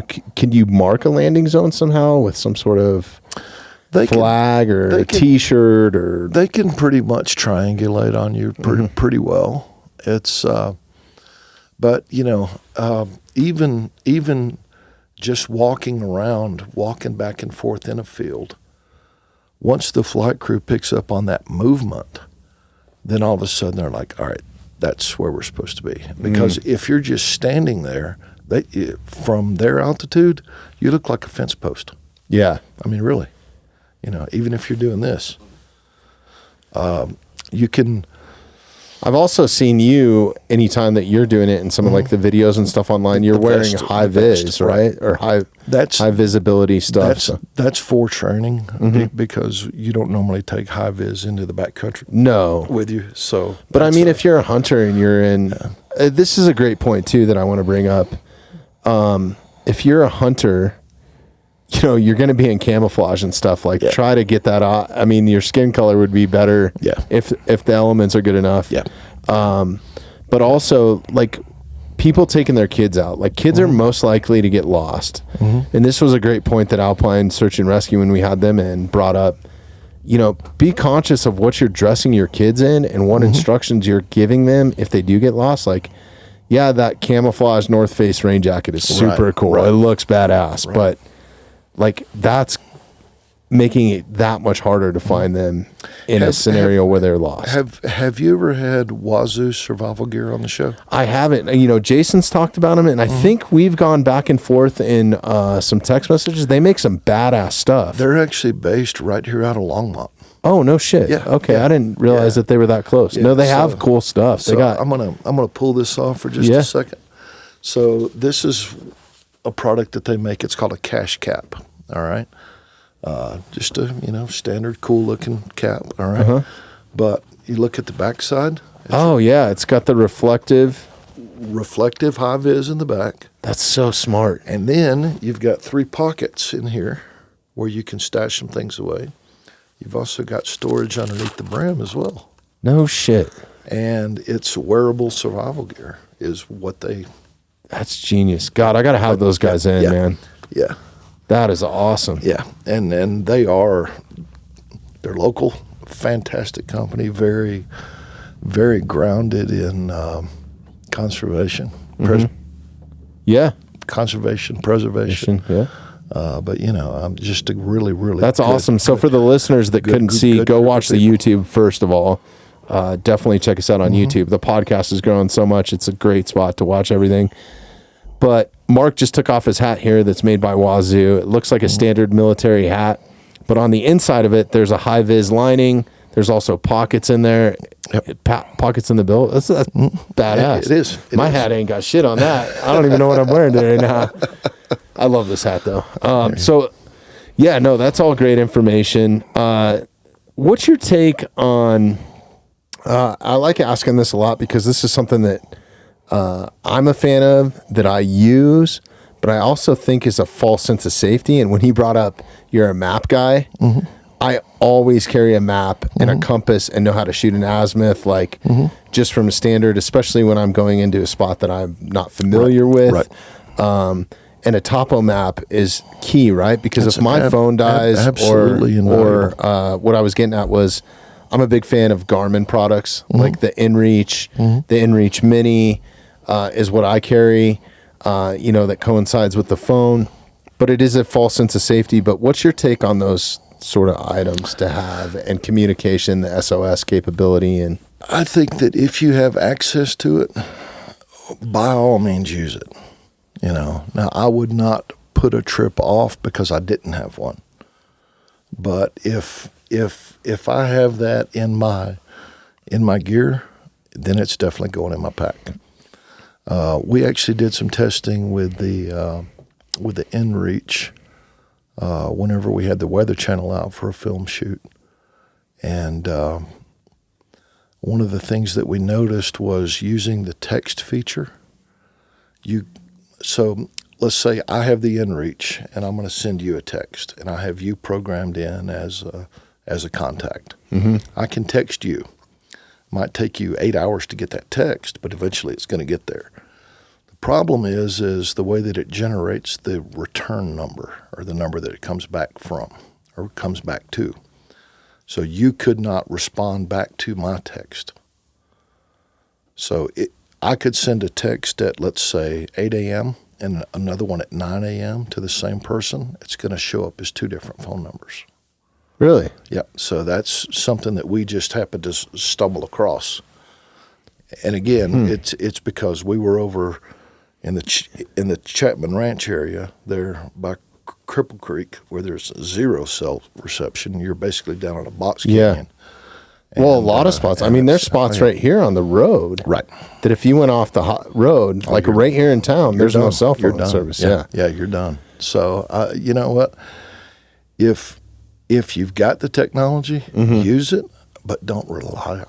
No, absolutely not. I mean, it's nice to have. I bought it mainly for the kids, but it is a false sense of safety. And like, talking to like Alpine Search and Rescue to bring them up again, if you hit that SOS button, it doesn't mean that somebody's coming. It means that they're assessing the situation and they're going to start some sort of communication. And that can take hours, honestly. Yeah. And whenever you need minutes, it's usually hours that you end up with. Yeah. It's. I think another important thing too, and one thing that is good about those Garmins is, if you give somebody access to your profile, which you can, where they don't have full access to like billing and everything. Right. But you can give people certain access so they can see what waypoints you've marked or where you've been. Like there's a tracker mode on it, right? So like somebody outside of it can be like, oh yeah, this is the ridge that he went up, which is great. But if you don't have a Garmin, the really simple way to do that is to phone your buddy and be like, hey, this is when I'm planning on being back. This is where I'm going. I'm planning on camping here. Like as much information as you can give them. Yeah. So if you don't show back up, somebody can come looking for you. And we actually teach to do that with two different people. Because you know what? Your buddy, he may have gotten lucky that Friday night. Let's go. He is nowhere near a phone on Sunday because he's trying to sleep off the weekend. You know what I mean? So leave that information with two different sources, not just one, but two. Yeah, no, that's a great point. I mean, a trusted source. two trusted sources, but absolutely. How is there anything that you want to bring up on the medical side that we haven't kind of touched on?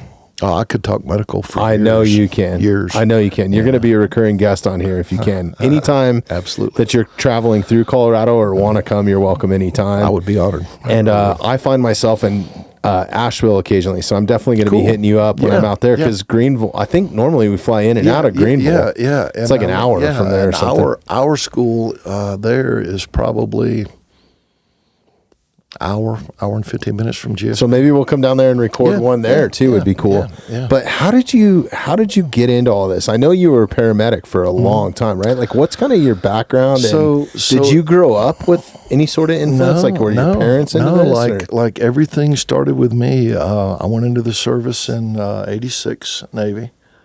Ended up getting stationed aboard the USNS Mercy Hospital ship. Really? And we spent a year and a half, 2 years or so over in the Philippine island chain. God, we could just do a podcast on this. It's crazy. Giving free medical care to the indigenous people. It was like I have to be careful how I say this, but I think it was kind of like a deal between President Reagan and Corazon Aquino at the time in exchange for us to keep our bases there. It's kind of one of those. It was a humanitarian mission, is what it was. Sure. But did that, and then was stationed at Northwest Regional Medical Command in Oakland, California. After that, and was involved in the recovery operations after the Loma Prieta earthquake in '89. Oh, damn. Yeah, that was the one that hit during the. Was that the one where the bridges collapsed and stuff? That was the Nimitz Freeway. Yeah, yeah, That was crazy. yeah. Yeah. What? Until you've seen a minivan with 3-4 people in it that's only 16 inches tall. Yeah, that's... Dude, see if you can pull up some footage of that, man. That is... Yeah, that's... Like just San Francisco earthquake bridges, right? It was the Oakland bridge that collapsed, right? The Nimitz Freeway pancaked, and then the Oakland Bay Bridge is the one where only one section of the top layer came down. But yeah, I remember watching this like live on the news. I was pretty young. Look up Loma Prieta earthquake and Nimitz Freeway, Nimitz. Yep, 89 right there. That's on Wikipedia. See if there's any videos. Oh, I'm sure. Yeah, that's crazy. So Yeah. were you in service? Yes. Okay. Yeah, there's the lady just drove right off the end I know. into the bridge. Yeah. But yeah, so I was in Oakland at the time, and that was just part of what we got called in to do, because I mean it was a mass casualty incident. There just weren't enough resources to go around. So. Yeah. But when I was in the Philippines, that's really where my passions for primitive. God, look at that, man. Yeah, That is crazy. And imagine there being people in there, you know. Earthquakes. I'm not down with earthquakes or tornadoes. Yeah, no, like right. those are the two. Like I'll deal with the wild. I don't like dealing with anything, but that's one reason why I live in the Rocky Mountains. Yeah. But now when I was in the Philippines, that's really where my passions for primitive living skills and medicine kind of fused together. Mm-hmm. So that was the Nimitz Freeway there. God damn. So that's your upper level, and it actually pancaked. So there's vehicles between those levels. Wow. So yeah. And you were enlisted in the Navy at this time. So Correct. did you guys how did they dispatch you? I mean, it's just Well, if you look at everything from an emergency management standpoint, and it's a very, very famous quote from James DeWitt, who was the very first FEMA administrator. He said that all disasters are local. And if you think about that, let's say a disaster happens here, okay? Your first responders are going to be your locals. They're going to get there. They're going to say, okay, this is bigger than we can handle. We're going to call in the county.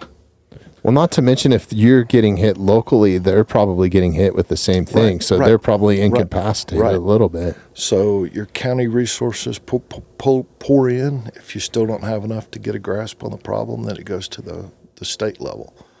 And then from there it'll go to the regional level until it finally gets to the federal level. And then as you gain control of that, your level of participation in your resources peaks.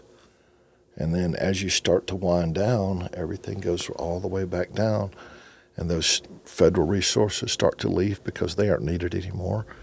The regionals go away and everything goes back to the local level again. Gotcha. So all disasters and all incidents are local. And that's very, very true. But anyway, served in the Navy 86 to 90, separated honorably. Followed the Grateful Dead for 6 months because I didn't know I didn't know what I wanted to be when I grew up. Did you ever see him at Red Rocks right here? No, I man. saw him in Oakland for a little while, and then followed him from Atlanta, Charlotte, Tampa. Is this the Jerry days or? Oh yeah, Yeah. This would have been 1990, 91, somewhere around in there. Cool. But yeah, then finally, I finally got my stuff together and went back to college, got my degree in emergency medical services, and started off as an EMT, worked my way up from EMT to advanced, which back then we used to call it intermediate EMT. And then from there to paramedic, to field training officer, to lieutenant, to captain, and whenever I finally just got sick of all of the red tape and the politics and everything else, I was actually the director of emergency medical services for Marion County, Georgia, and was also the deputy director of emergency management for the county as well. So that was a really cool role because I was interfacing with everybody, you know. I mean, it was great. But did some teaching at the college level for both EMT and paramedic levels of training.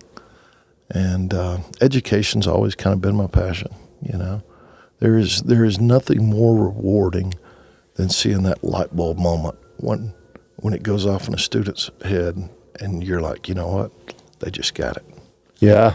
You know, and it's almost palpable. You can almost feel it. Yeah, well, especially with the skills that you're teaching them, it's the to help. neatest thing in the world. Yeah. It really is. That's incredible. Yeah. So what do you have? You kind of travel all over the country now, right? Like teaching and multiple different courses, different EMS agencies. Like, what if somebody wanted to take one of your classes? How do they go about like signing up? Doing this is well, you know, there's really two routes that they can take. If they have a group, you know, 7 to 15, 7 to 20, somewhere around in there, call us up. Tell us where you are. Tell us what kind of training you want. And we will put together a program for you, and we will come to your place, and we'll deliver it, and we'll make it happen. If you're a singleton, you know, you and a buddy, maybe something like that, get on our website. Check out our programs. There's a lot of stuff behind the scenes that has not made it up there yet. Do you have a YouTube channel or anything like that, or like a? So, I can go to YouTube and I can see all the videos that I have parked there.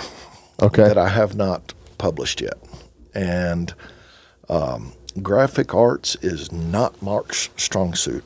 I'm really good at getting dirty and teaching and you know, dealing with bloody things and delivering babies and stuff like that. Well, you just need somebody else to run that for you. Well, that's the thing, yeah, right? That's hard to find. Yeah, I mean, all I need is like a 15-year-old kid who can like zoom, and it's done. There's a ton of them out there now, but I'd be glad to give you some pointers too. I'm here in your corner for that. Let's talk off the air, and because man, it's been a huge reason for us. But I just think you could reach such a broader audience just from the start. You know, and I know that's not the best place to get information, but from you, I mean, you never know. Something you learn on there could save a life. You know what I mean? It's we actually have a new product that we're going to be doing some filming on the rest of this week. And I'm hoping to go ahead and get it on the website and launched by the end of the week. Can you tell me what it is, or do you want to wait until it's out? I would rather wait, but it is a piece of wearable medical gear. Okay. So awesome. And if you've ever taken one of our courses, you will understand how valuable it can be. Okay. So if you're not checking out the Mountainside Podcast on YouTube, you absolutely should be. If you like the content that we create here and you want to help support the podcast, please take a moment, subscribe to us on YouTube, and hit that notification bell. I was bragging about how I had a medical kit in the studio. It's totally gone. It's not where I thought it was. It took me a minute and a half to figure out that I needed to go to my truck. And then it took me another 30 seconds to go to my truck. right. And then you kind of politely gave me a lesson on blood loss. And can you go back through that on the air here? So Yeah, and then we'll dive into all this. right, so I don't want to get too deep in the weeds, so we're going to use nice. This is simple math, though. Yeah. We're going to use nice round numbers to basically illustrate how quick someone can exsanguinate or basically bleed out. So the average adult has somewhere between 4 to 6 liters of blood in their body.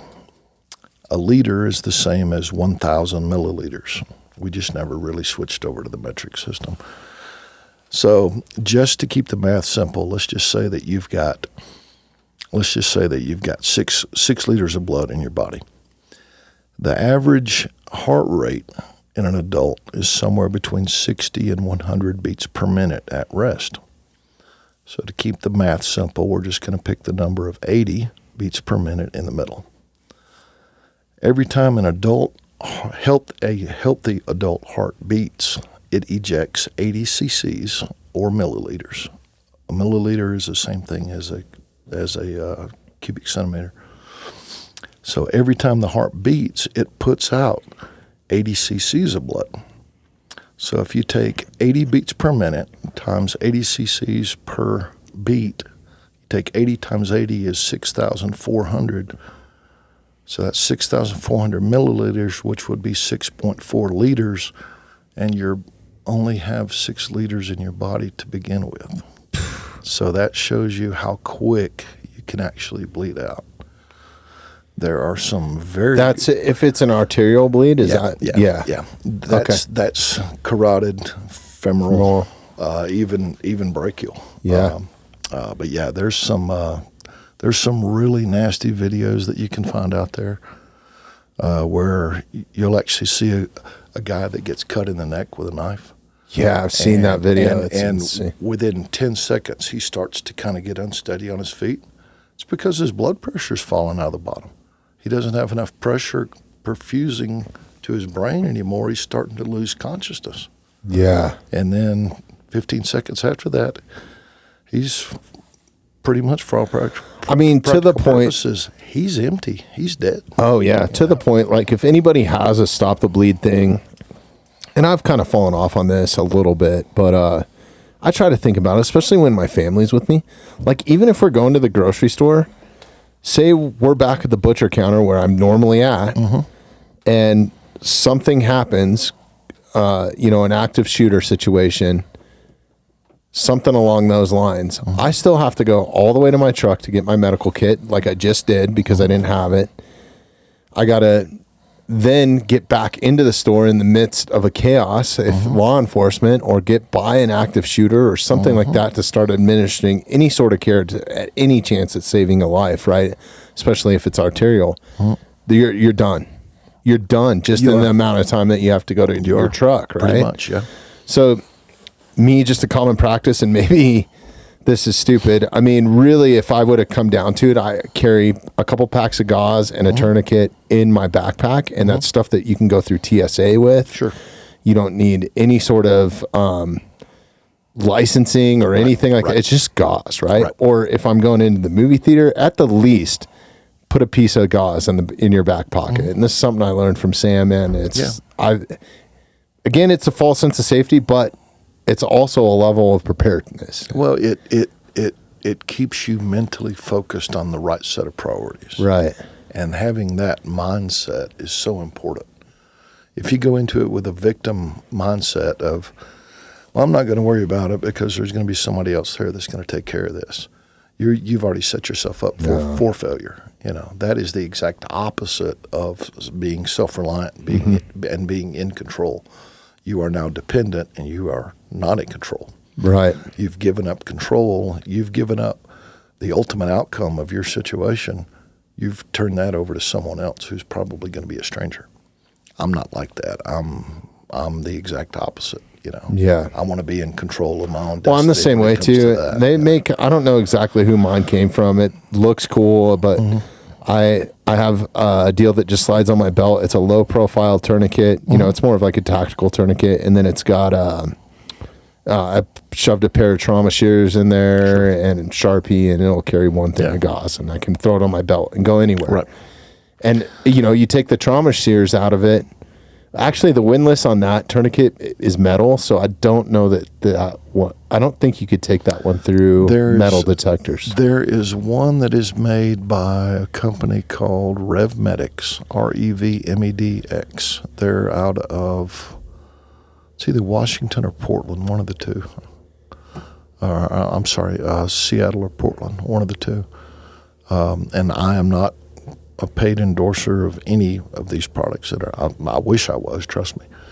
But they actually make it's a 2.5 inch wide.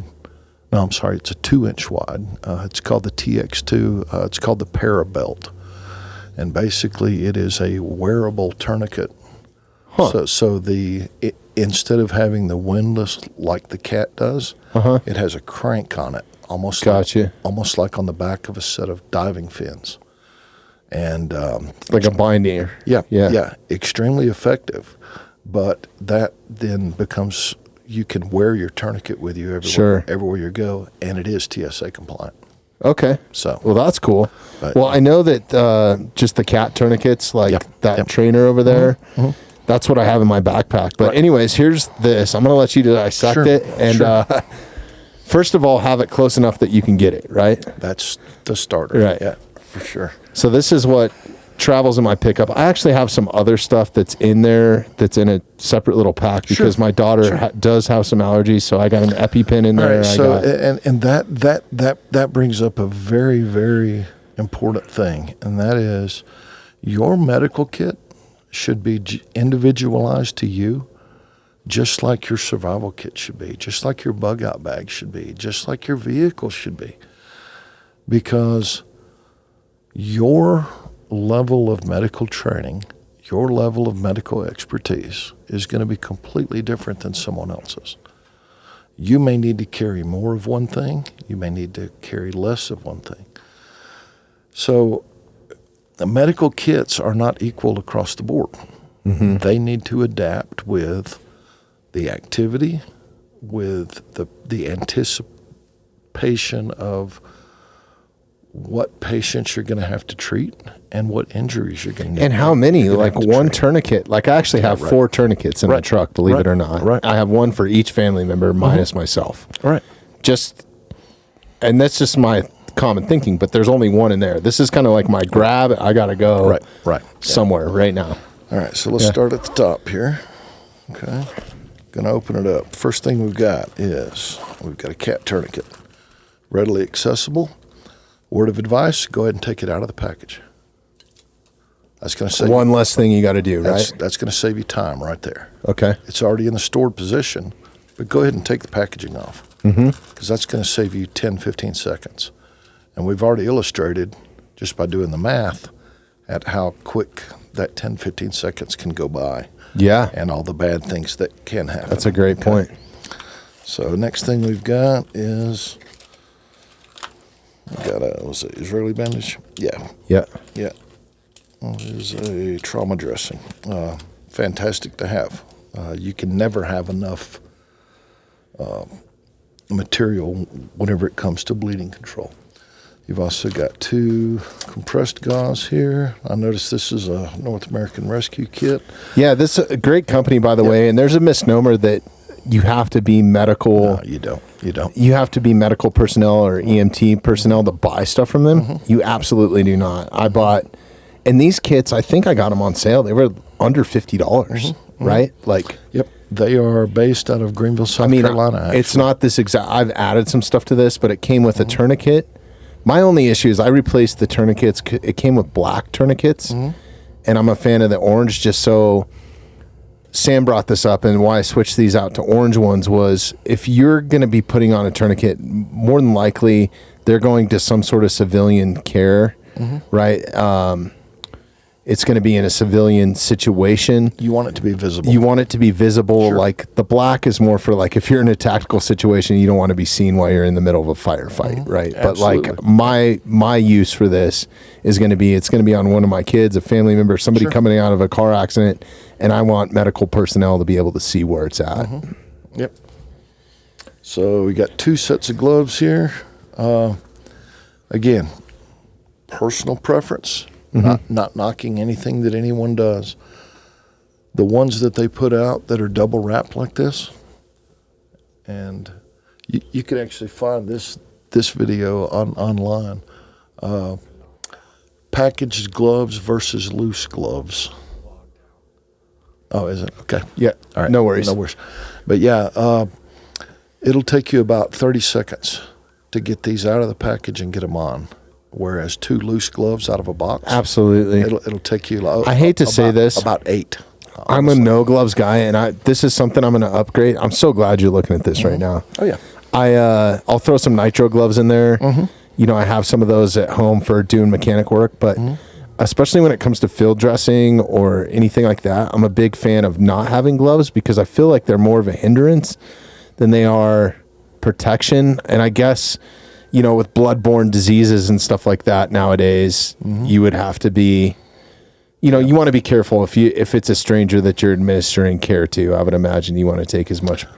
Bloodborne pathogens, excuse me, bloodborne pathogens is always a concern, period. Sure. Period. The black color on gloves, yes, it is tactical, but you can't see blood on them.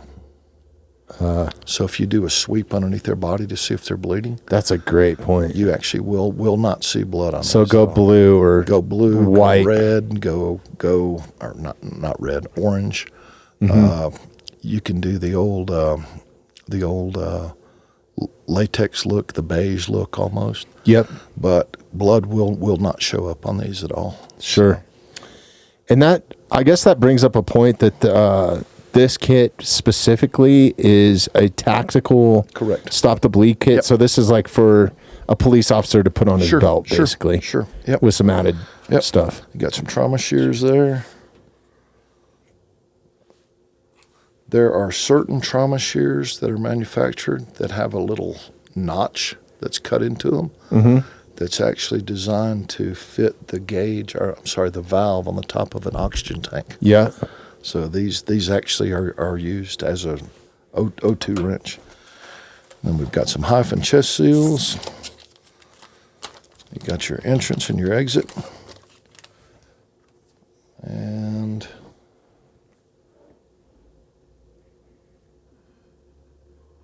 what's the expiration date on that? Should be good still, because there's one thing that I keep an eye. Oh no, 11/30/28 is actually so that's still good. Okay, good. So this is something that you do want to wash because Expiration dates will get you. For and sure. honestly, I mean, this little black bag that it's in is totally not necessary. But I feel like I've replaced a couple tourniquets, especially the cat tourniquets, because I've had them out of the packaging. They just get dirty. The last thing you want to do is be in the middle of a situation and have the windlass break or something like that because it's been sitting in your vehicle for 8 years or 5 years or however long, a year, right? That hot and cold. That little bit of plastic's not going to matter. Yeah. It's really not. I mean, if you're having to use this, seconds are mattering. Yeah. And if you can shave off 5 seconds by not having to. Oh, yeah. No, I'm just saying because you're also trying to do this with gloves on. Oh, which yeah. brings up a whole different challenge. Yep. You know? No, you're 100% right. It's coming right out of the packaging as soon as we're done. All mine are. So, do you guys have any? Do you guys have a kitchen here in the building, or like a? kind of. So, I mean, we have the bathroom, but we don't really have a kitchen in this specific Do building. you have any Ziploc bags by any chance?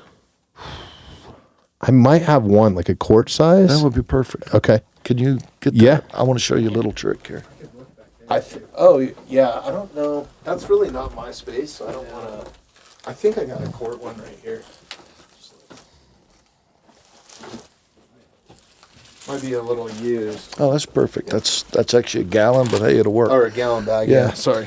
All right. So I am a firm believer in, obviously, personal protective equipment like gloves and things like this. So the bad thing about gloves is, all right, you take them, you put them on. Now you're all good and bloody. Now you have to go digging into more equipment, or you have to make some notes or everything else. All you're doing is just transferring those fluids, right? Mm-hmm. Okay. I'm a big fan of putting a glove on my left hand. I'm right hand dominant, and I'll put my right hand in a quart-size Ziploc bag. This becomes a glove. I can check a pulse with this. I can apply pressure with this. I can get all my vital signs with this. I don't have to change anything. And the cool thing about that is I can pull my clean hand out to make my notes, to use my cell phone. To take the wrapper off a tourniquet. To take the wrapper off a tourniquet with a fingernail. To get equipment out of their gear, or to get medical equipment from their pack. Sure. To get more from mine, whatever. And then when I need to, I slide my hand right back up in there. Hell yeah. You cannot do that with a pair of these. Once you take them off, you might as well just throw Oh, them away. yeah. Well, even if your hands are wet to begin with, right? And you're Which probably going to be is sweating. Sweaty, yep. I don't know how many times I've had to put those on for certain cleaning purposes or whatever, and you just blow right through them. Like, that's why I'm kind of a fan of I'm not going to take the time to put on gloves if somebody has an arterial bleed, plain and simple. Sure. I'm not going to do it. I get it. I get it completely. The one thing about backpacking, the one thing about wilderness medicine, I've never found a backpacker that did not have a bunch of these in their pack. Absolutely. So there's your PPE right there. Yeah. Yeah. So this becomes a glove. It's also a container for your medical kit. It's a hot pack or a cold pack, depending on the water you put in it. You can fill it up with water, and you can take a knife, and you can just trim one little bitty corner off of it, and then pressurize it. Now you have an irrigation syringe.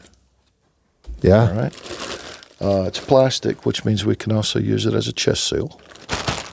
Right? Yeah. So there's 9 different uses for the common Ziploc bag right there. Hell yeah.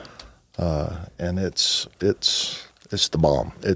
To me, this is probably the most valuable piece of equipment out there, secondary to a commercial tourniquet. Sure. Because you can do so much with it. Awesome. And that's kind of the mindset that we teach. What is in your environment that you can use for medical purposes? If I have to do a splint in here, I've got cordage. I'm going to destroy all your cords and your cables. Please don't. But if I'm dying, right, please do. It's here. You know right. what I mean? It's. There's just we got a. This has been probably 5 years ago. We got contacted by a church that was located in the southern part of Atlanta, which is a pretty rough area. And they gave me what they thought was a challenge that just couldn't be met. But they said, you've got 2.5 days. We need a program that will give our missionary personnel some skills whenever they go to third world countries. We also want active shooter response training because of where we are in Atlanta. We also have an on-site child development center, so we need an emphasis on pediatrics.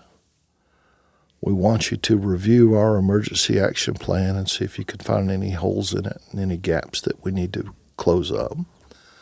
And we need CPR training for adult, or CPR with AED for adult children and infants. And I was like, challenge accepted. And I ended up putting together a program for them. And went down there, delivered it. Everything went absolutely flawlessly. It's the only church that I know of where there is literally a trauma backpack hanging underneath the pulpit in that church. That's amazing. It's sad that this is where we're at, but you can't change what reality is. Yeah, and I think... And we're there. And I think this is a point that I brought up, and I've talked about this ad nauseum, but I'm going to say it again. I think not everybody, there's a vast majority of people that would like to outlaw guns, but somebody that is proactive and is in kind of this space, tactical space, is a gun owner, they all think that their first line of defense to carry is another weapon, right? Like a firearm, which I'm totally in agreement with, right? But I think more valuable than that is some sort of stop the bleed kit, trauma kit, right? Like, if there's an active shooter and a family member or somebody gets shot, I'm going to administer care to them before neutralizing the threat. Like one piece of gear, that should always be on you. Commercial tourniquet. Period. Period. I've demonstrated the numbers. You can see how quick things can go south, how quick you can bleed out. Something to keep in mind, all bleeding control methods involve the use of pressure, whether it's direct pressure on a wound or whether it's pressure on an artery by using one of these, or whether it's in pressure bandage or an Israeli bandage, whatever, fill in the blank. T-shirt. Anything, but they all include the use of pressure. A lot of people get caught up in hemostatic agents. That's your quick clot and your combat gauze and things like that. Which is probably 10 times the price of what I have right here. Oh, it's right. It's actually more than that. I mean, I think that package of this is $3. You can throw this in your back pocket, and this would help you out tremendously. A single sterile 4x4 cost me about, let's say 30 cents. Okay. A single sterile 4x4 that's been coated in quick clot is about $30 a package. Yeah. So you're looking at 100. Actually, that's 30 cents to $30. Yeah, that's a 100-time increase. And it has an expiration date. Correct. That is normally faster than this. Yep. Does this have an expiration date? Usually anything medical does, but that's just because it's an FDA requirement. And it's not necessarily that the product is going to go bad, but it's because the packaging will deteriorate, or if there's any gel or anything. Oh, these guys like are that. based in South Carolina, huh? Mm-hmm. Yeah. Okay. Yeah. Nice. Greenville. Yep. The hyphens definitely have a expiration date on them, and that's because of the adhesive that sticks it to your skin. Right. That's really the only reason. I got a question on that, just because, you're dealing with so many different people with a chest seal. Right. Say you have a hairy uncle that needs a chest seal. Right. Do you have to worry about body hair, or will it seal around? If you have plenty of these, I'm a big fan of the old wax job. I'll slap one on, put it down, get it as stuck as I can, and then rip it off, and then take my second one and put it on the imprint that I just made. Okay. Yeah. Sure. It's, those things are super sticky, by the way. If you've ever trained with them or anything, they fucking suck. If you're going to use one of these, you need to be wearing gloves. Yeah. And because it will teach you how to handle and how to not handle these. Well, and honestly, in this kit, I should add a second one, because the likelihood of you screwing it up are very high. It is. Like, I think my first time training with these things, literally I destroyed the thing in a matter of seconds. If it ever gets folded or it touches itself, it's going to stay there forever. It's stuck. It's trash at that point. Super sticky. Anything that I could add to that to make, I'm sure that there is, but like, do you have any airway considerations in here? That's something that is my next level of training, is going into nasal. Is it nasal gene airway? So there's nasal pharyngeal airways. That's what it is. And then there are oral pharyngeal airways. Okay. The nasal pharyngeal airway is kind of like trying to breathe through a straw. I would love if someone out there in your audience could put me in touch with someone at DOD and explain to me why they're carrying nasopharyngeal airways, which is an NPA, as opposed to an oropharyngeal airway, which is an OPA. Well, let me ask you this question, because I think and you'll know the answer to this probably, and if not, we might have to look it up. I can give you the log into that too. I know it logged out, so... Doesn't it have something to do with liability and training? Isn't it easier to administer the nasal? All right. So an oropharyngeal airway can be used. Don't worry about that. We'll get that later. Can only be used in a patient that does not have a gag reflex. Okay. All right. If you're unresponsive, pretty good chance you do not have a gag reflex. Right. All right. And all it does is it just goes down the back of the throat, and it lifts the tongue up off the back of the throat. So you basically don't suffocate on your own tongue, right? Correct. Yeah. It's not invasive or anything like that. A nasopharyngeal airway, you're taking something that is smaller than the diameter of one nostril. You have to put lube on it. Number one, the NPA itself has an expiration date. The lube has an expiration date. Lube it up, insert it with the bevel with the bevel pointed toward the septum, and take it all the way in until it basically bottoms out. And what it's going to do is it's going to hang right down here in the back of the throat. No deeper than the OPA does.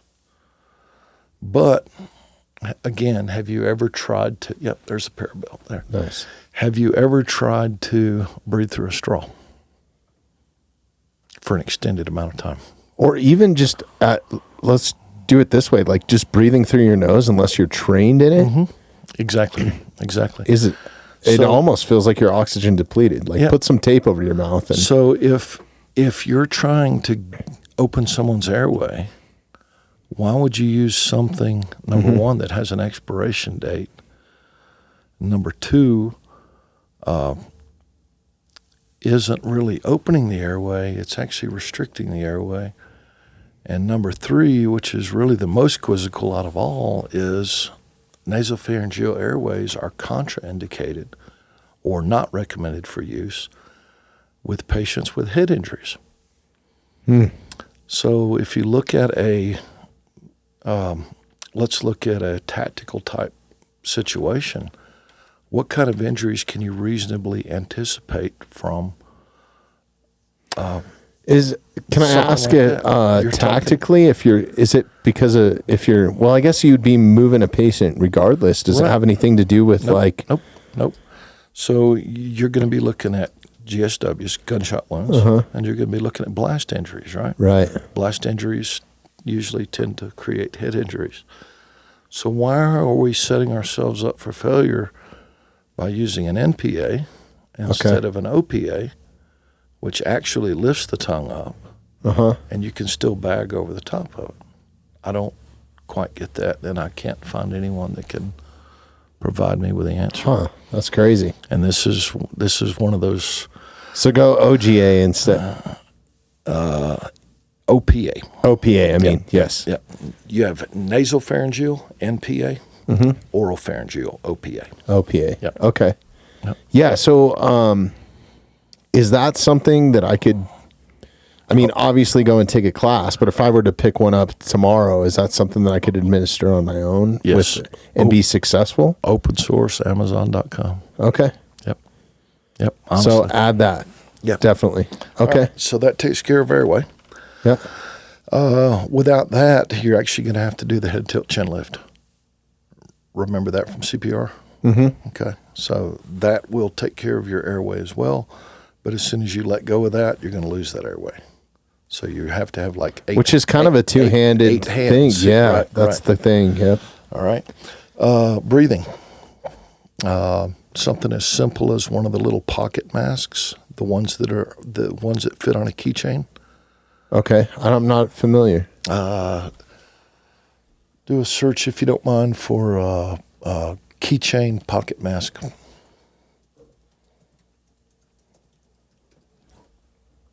There we go.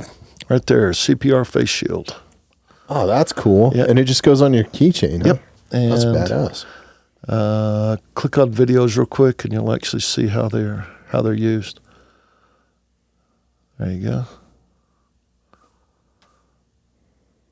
And all you do is you just open the airway, drop that in there. Well, it unfolds out of the package, and it has a one-way valve on it, and it's got a big piece of plastic there as well. And you put that on the patient. And now you can put air in without having the nastiness come back out on you. Nice. The little nylon package that it's in actually weighs more than the actual airway. God, that's super cool. Breathing dust. Because I thought you would have to have a bag or something. Yeah.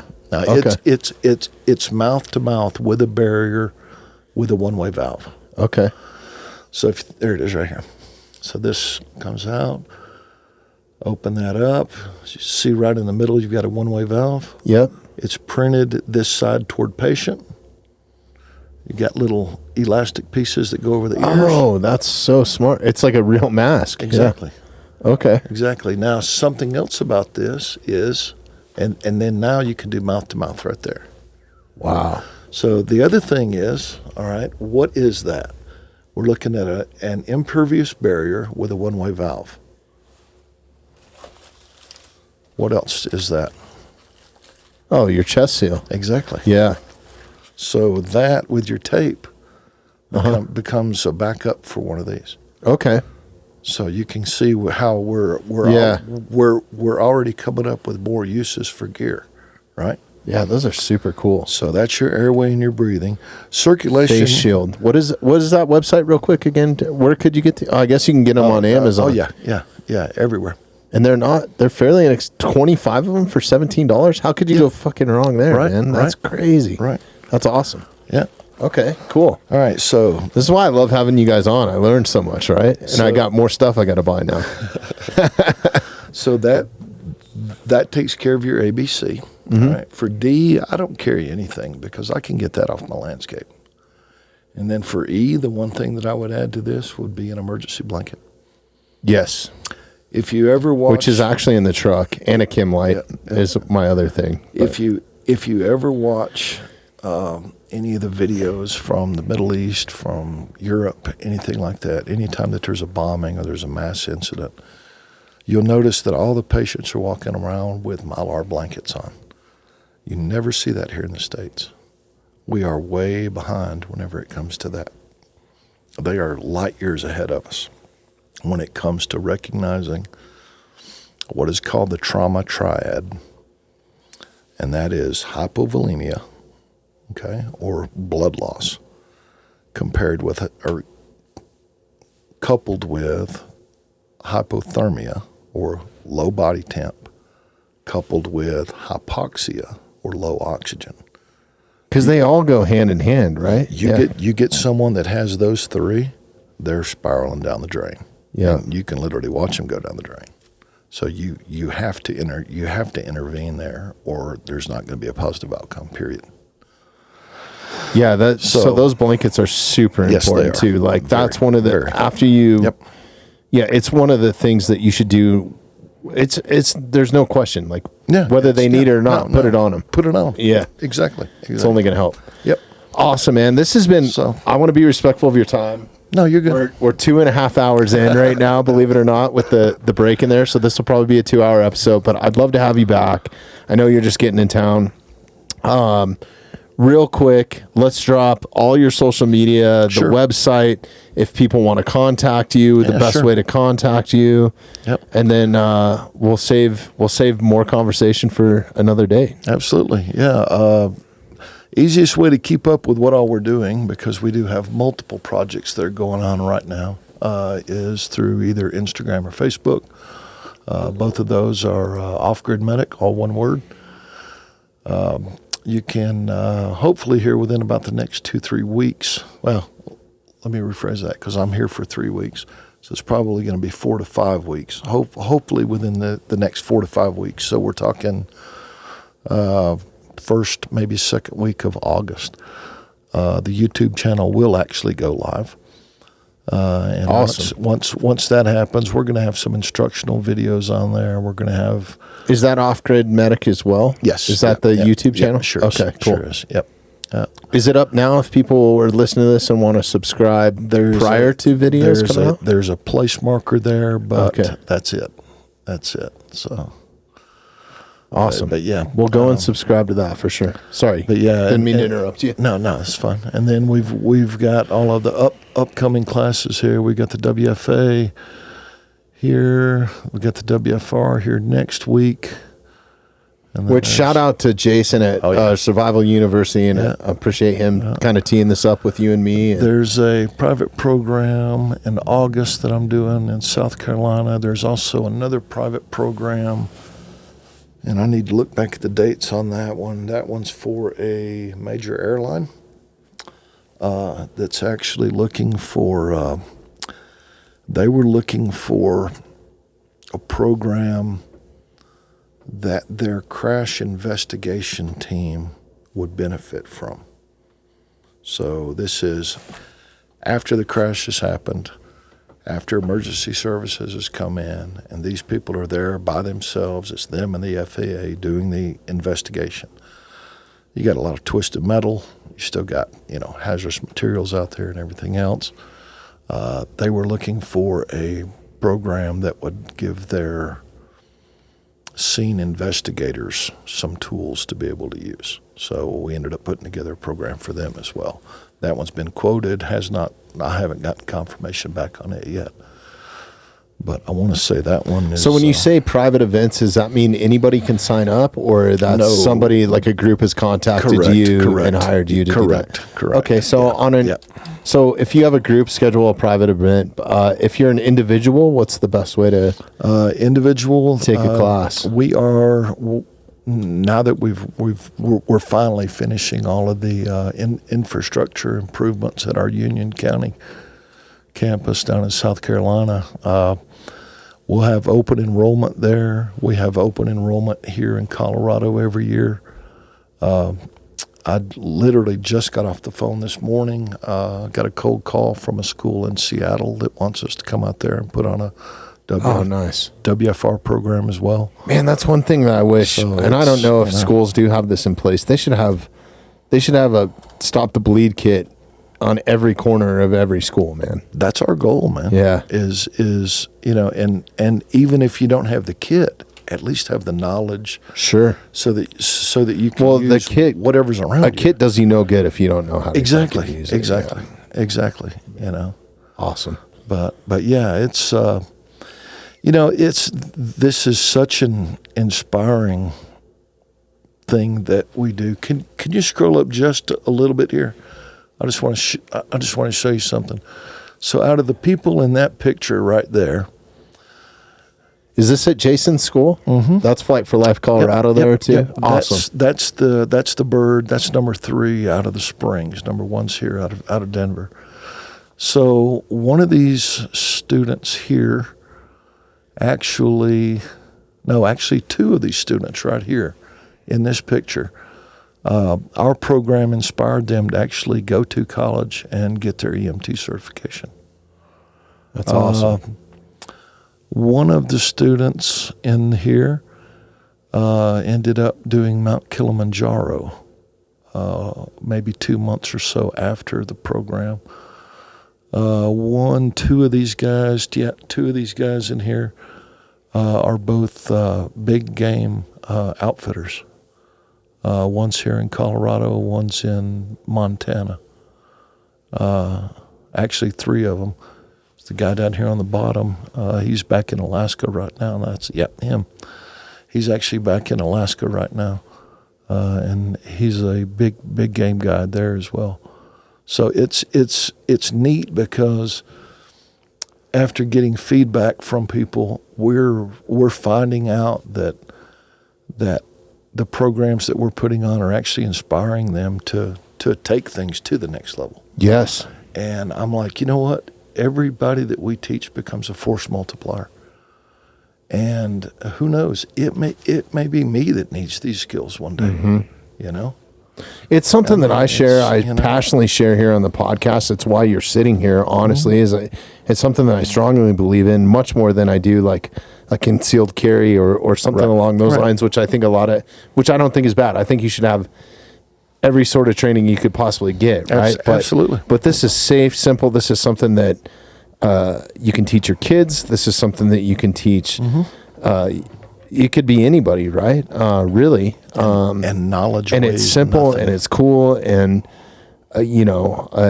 it's fascinating. There's so much to learn. There's so much that I still need to learn.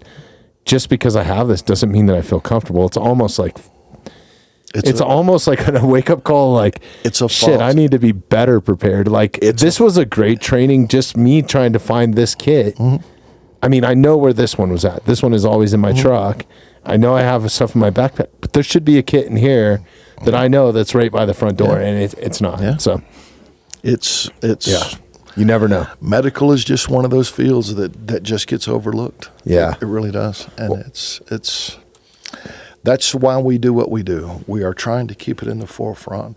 We're trying to revolutionize medical kit mentality. We're trying to reinforce the fact that there's a difference between knowledge and skills.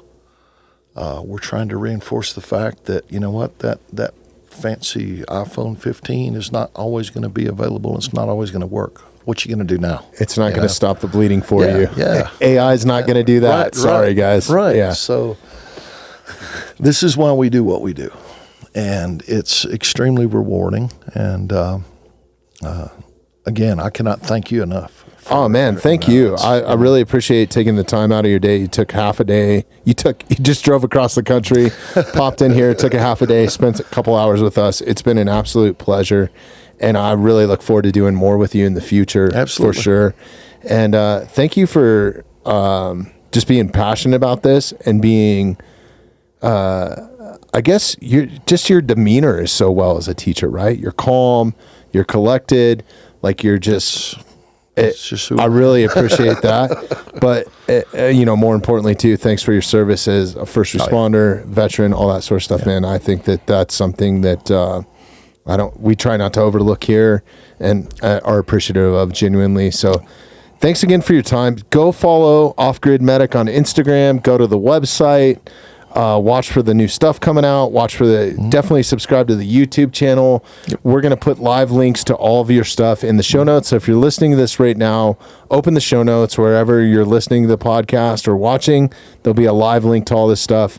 We make it super simple. And Mark, thank you so much for your time. My pleasure. I appreciate you guys showing up. Thank you. And thank you again for the opportunity. Honestly. Yeah, man, we'll do it. This is just the first time. Just wait. We got more coming. Good deal. All right. Thanks, everybody, for listening. Thanks for listening to the Mountainside Podcast. If you haven't had a chance to do this already, please take a moment, follow, like, subscribe, or rate on whatever platform you catch the Mountainside Podcast at. If you'd like some more information on upcoming episodes, safety tips, access to all of our affiliates, and all the badass discounts that we get here at the Mountainside Podcast, check out themountainsidepodcast.com.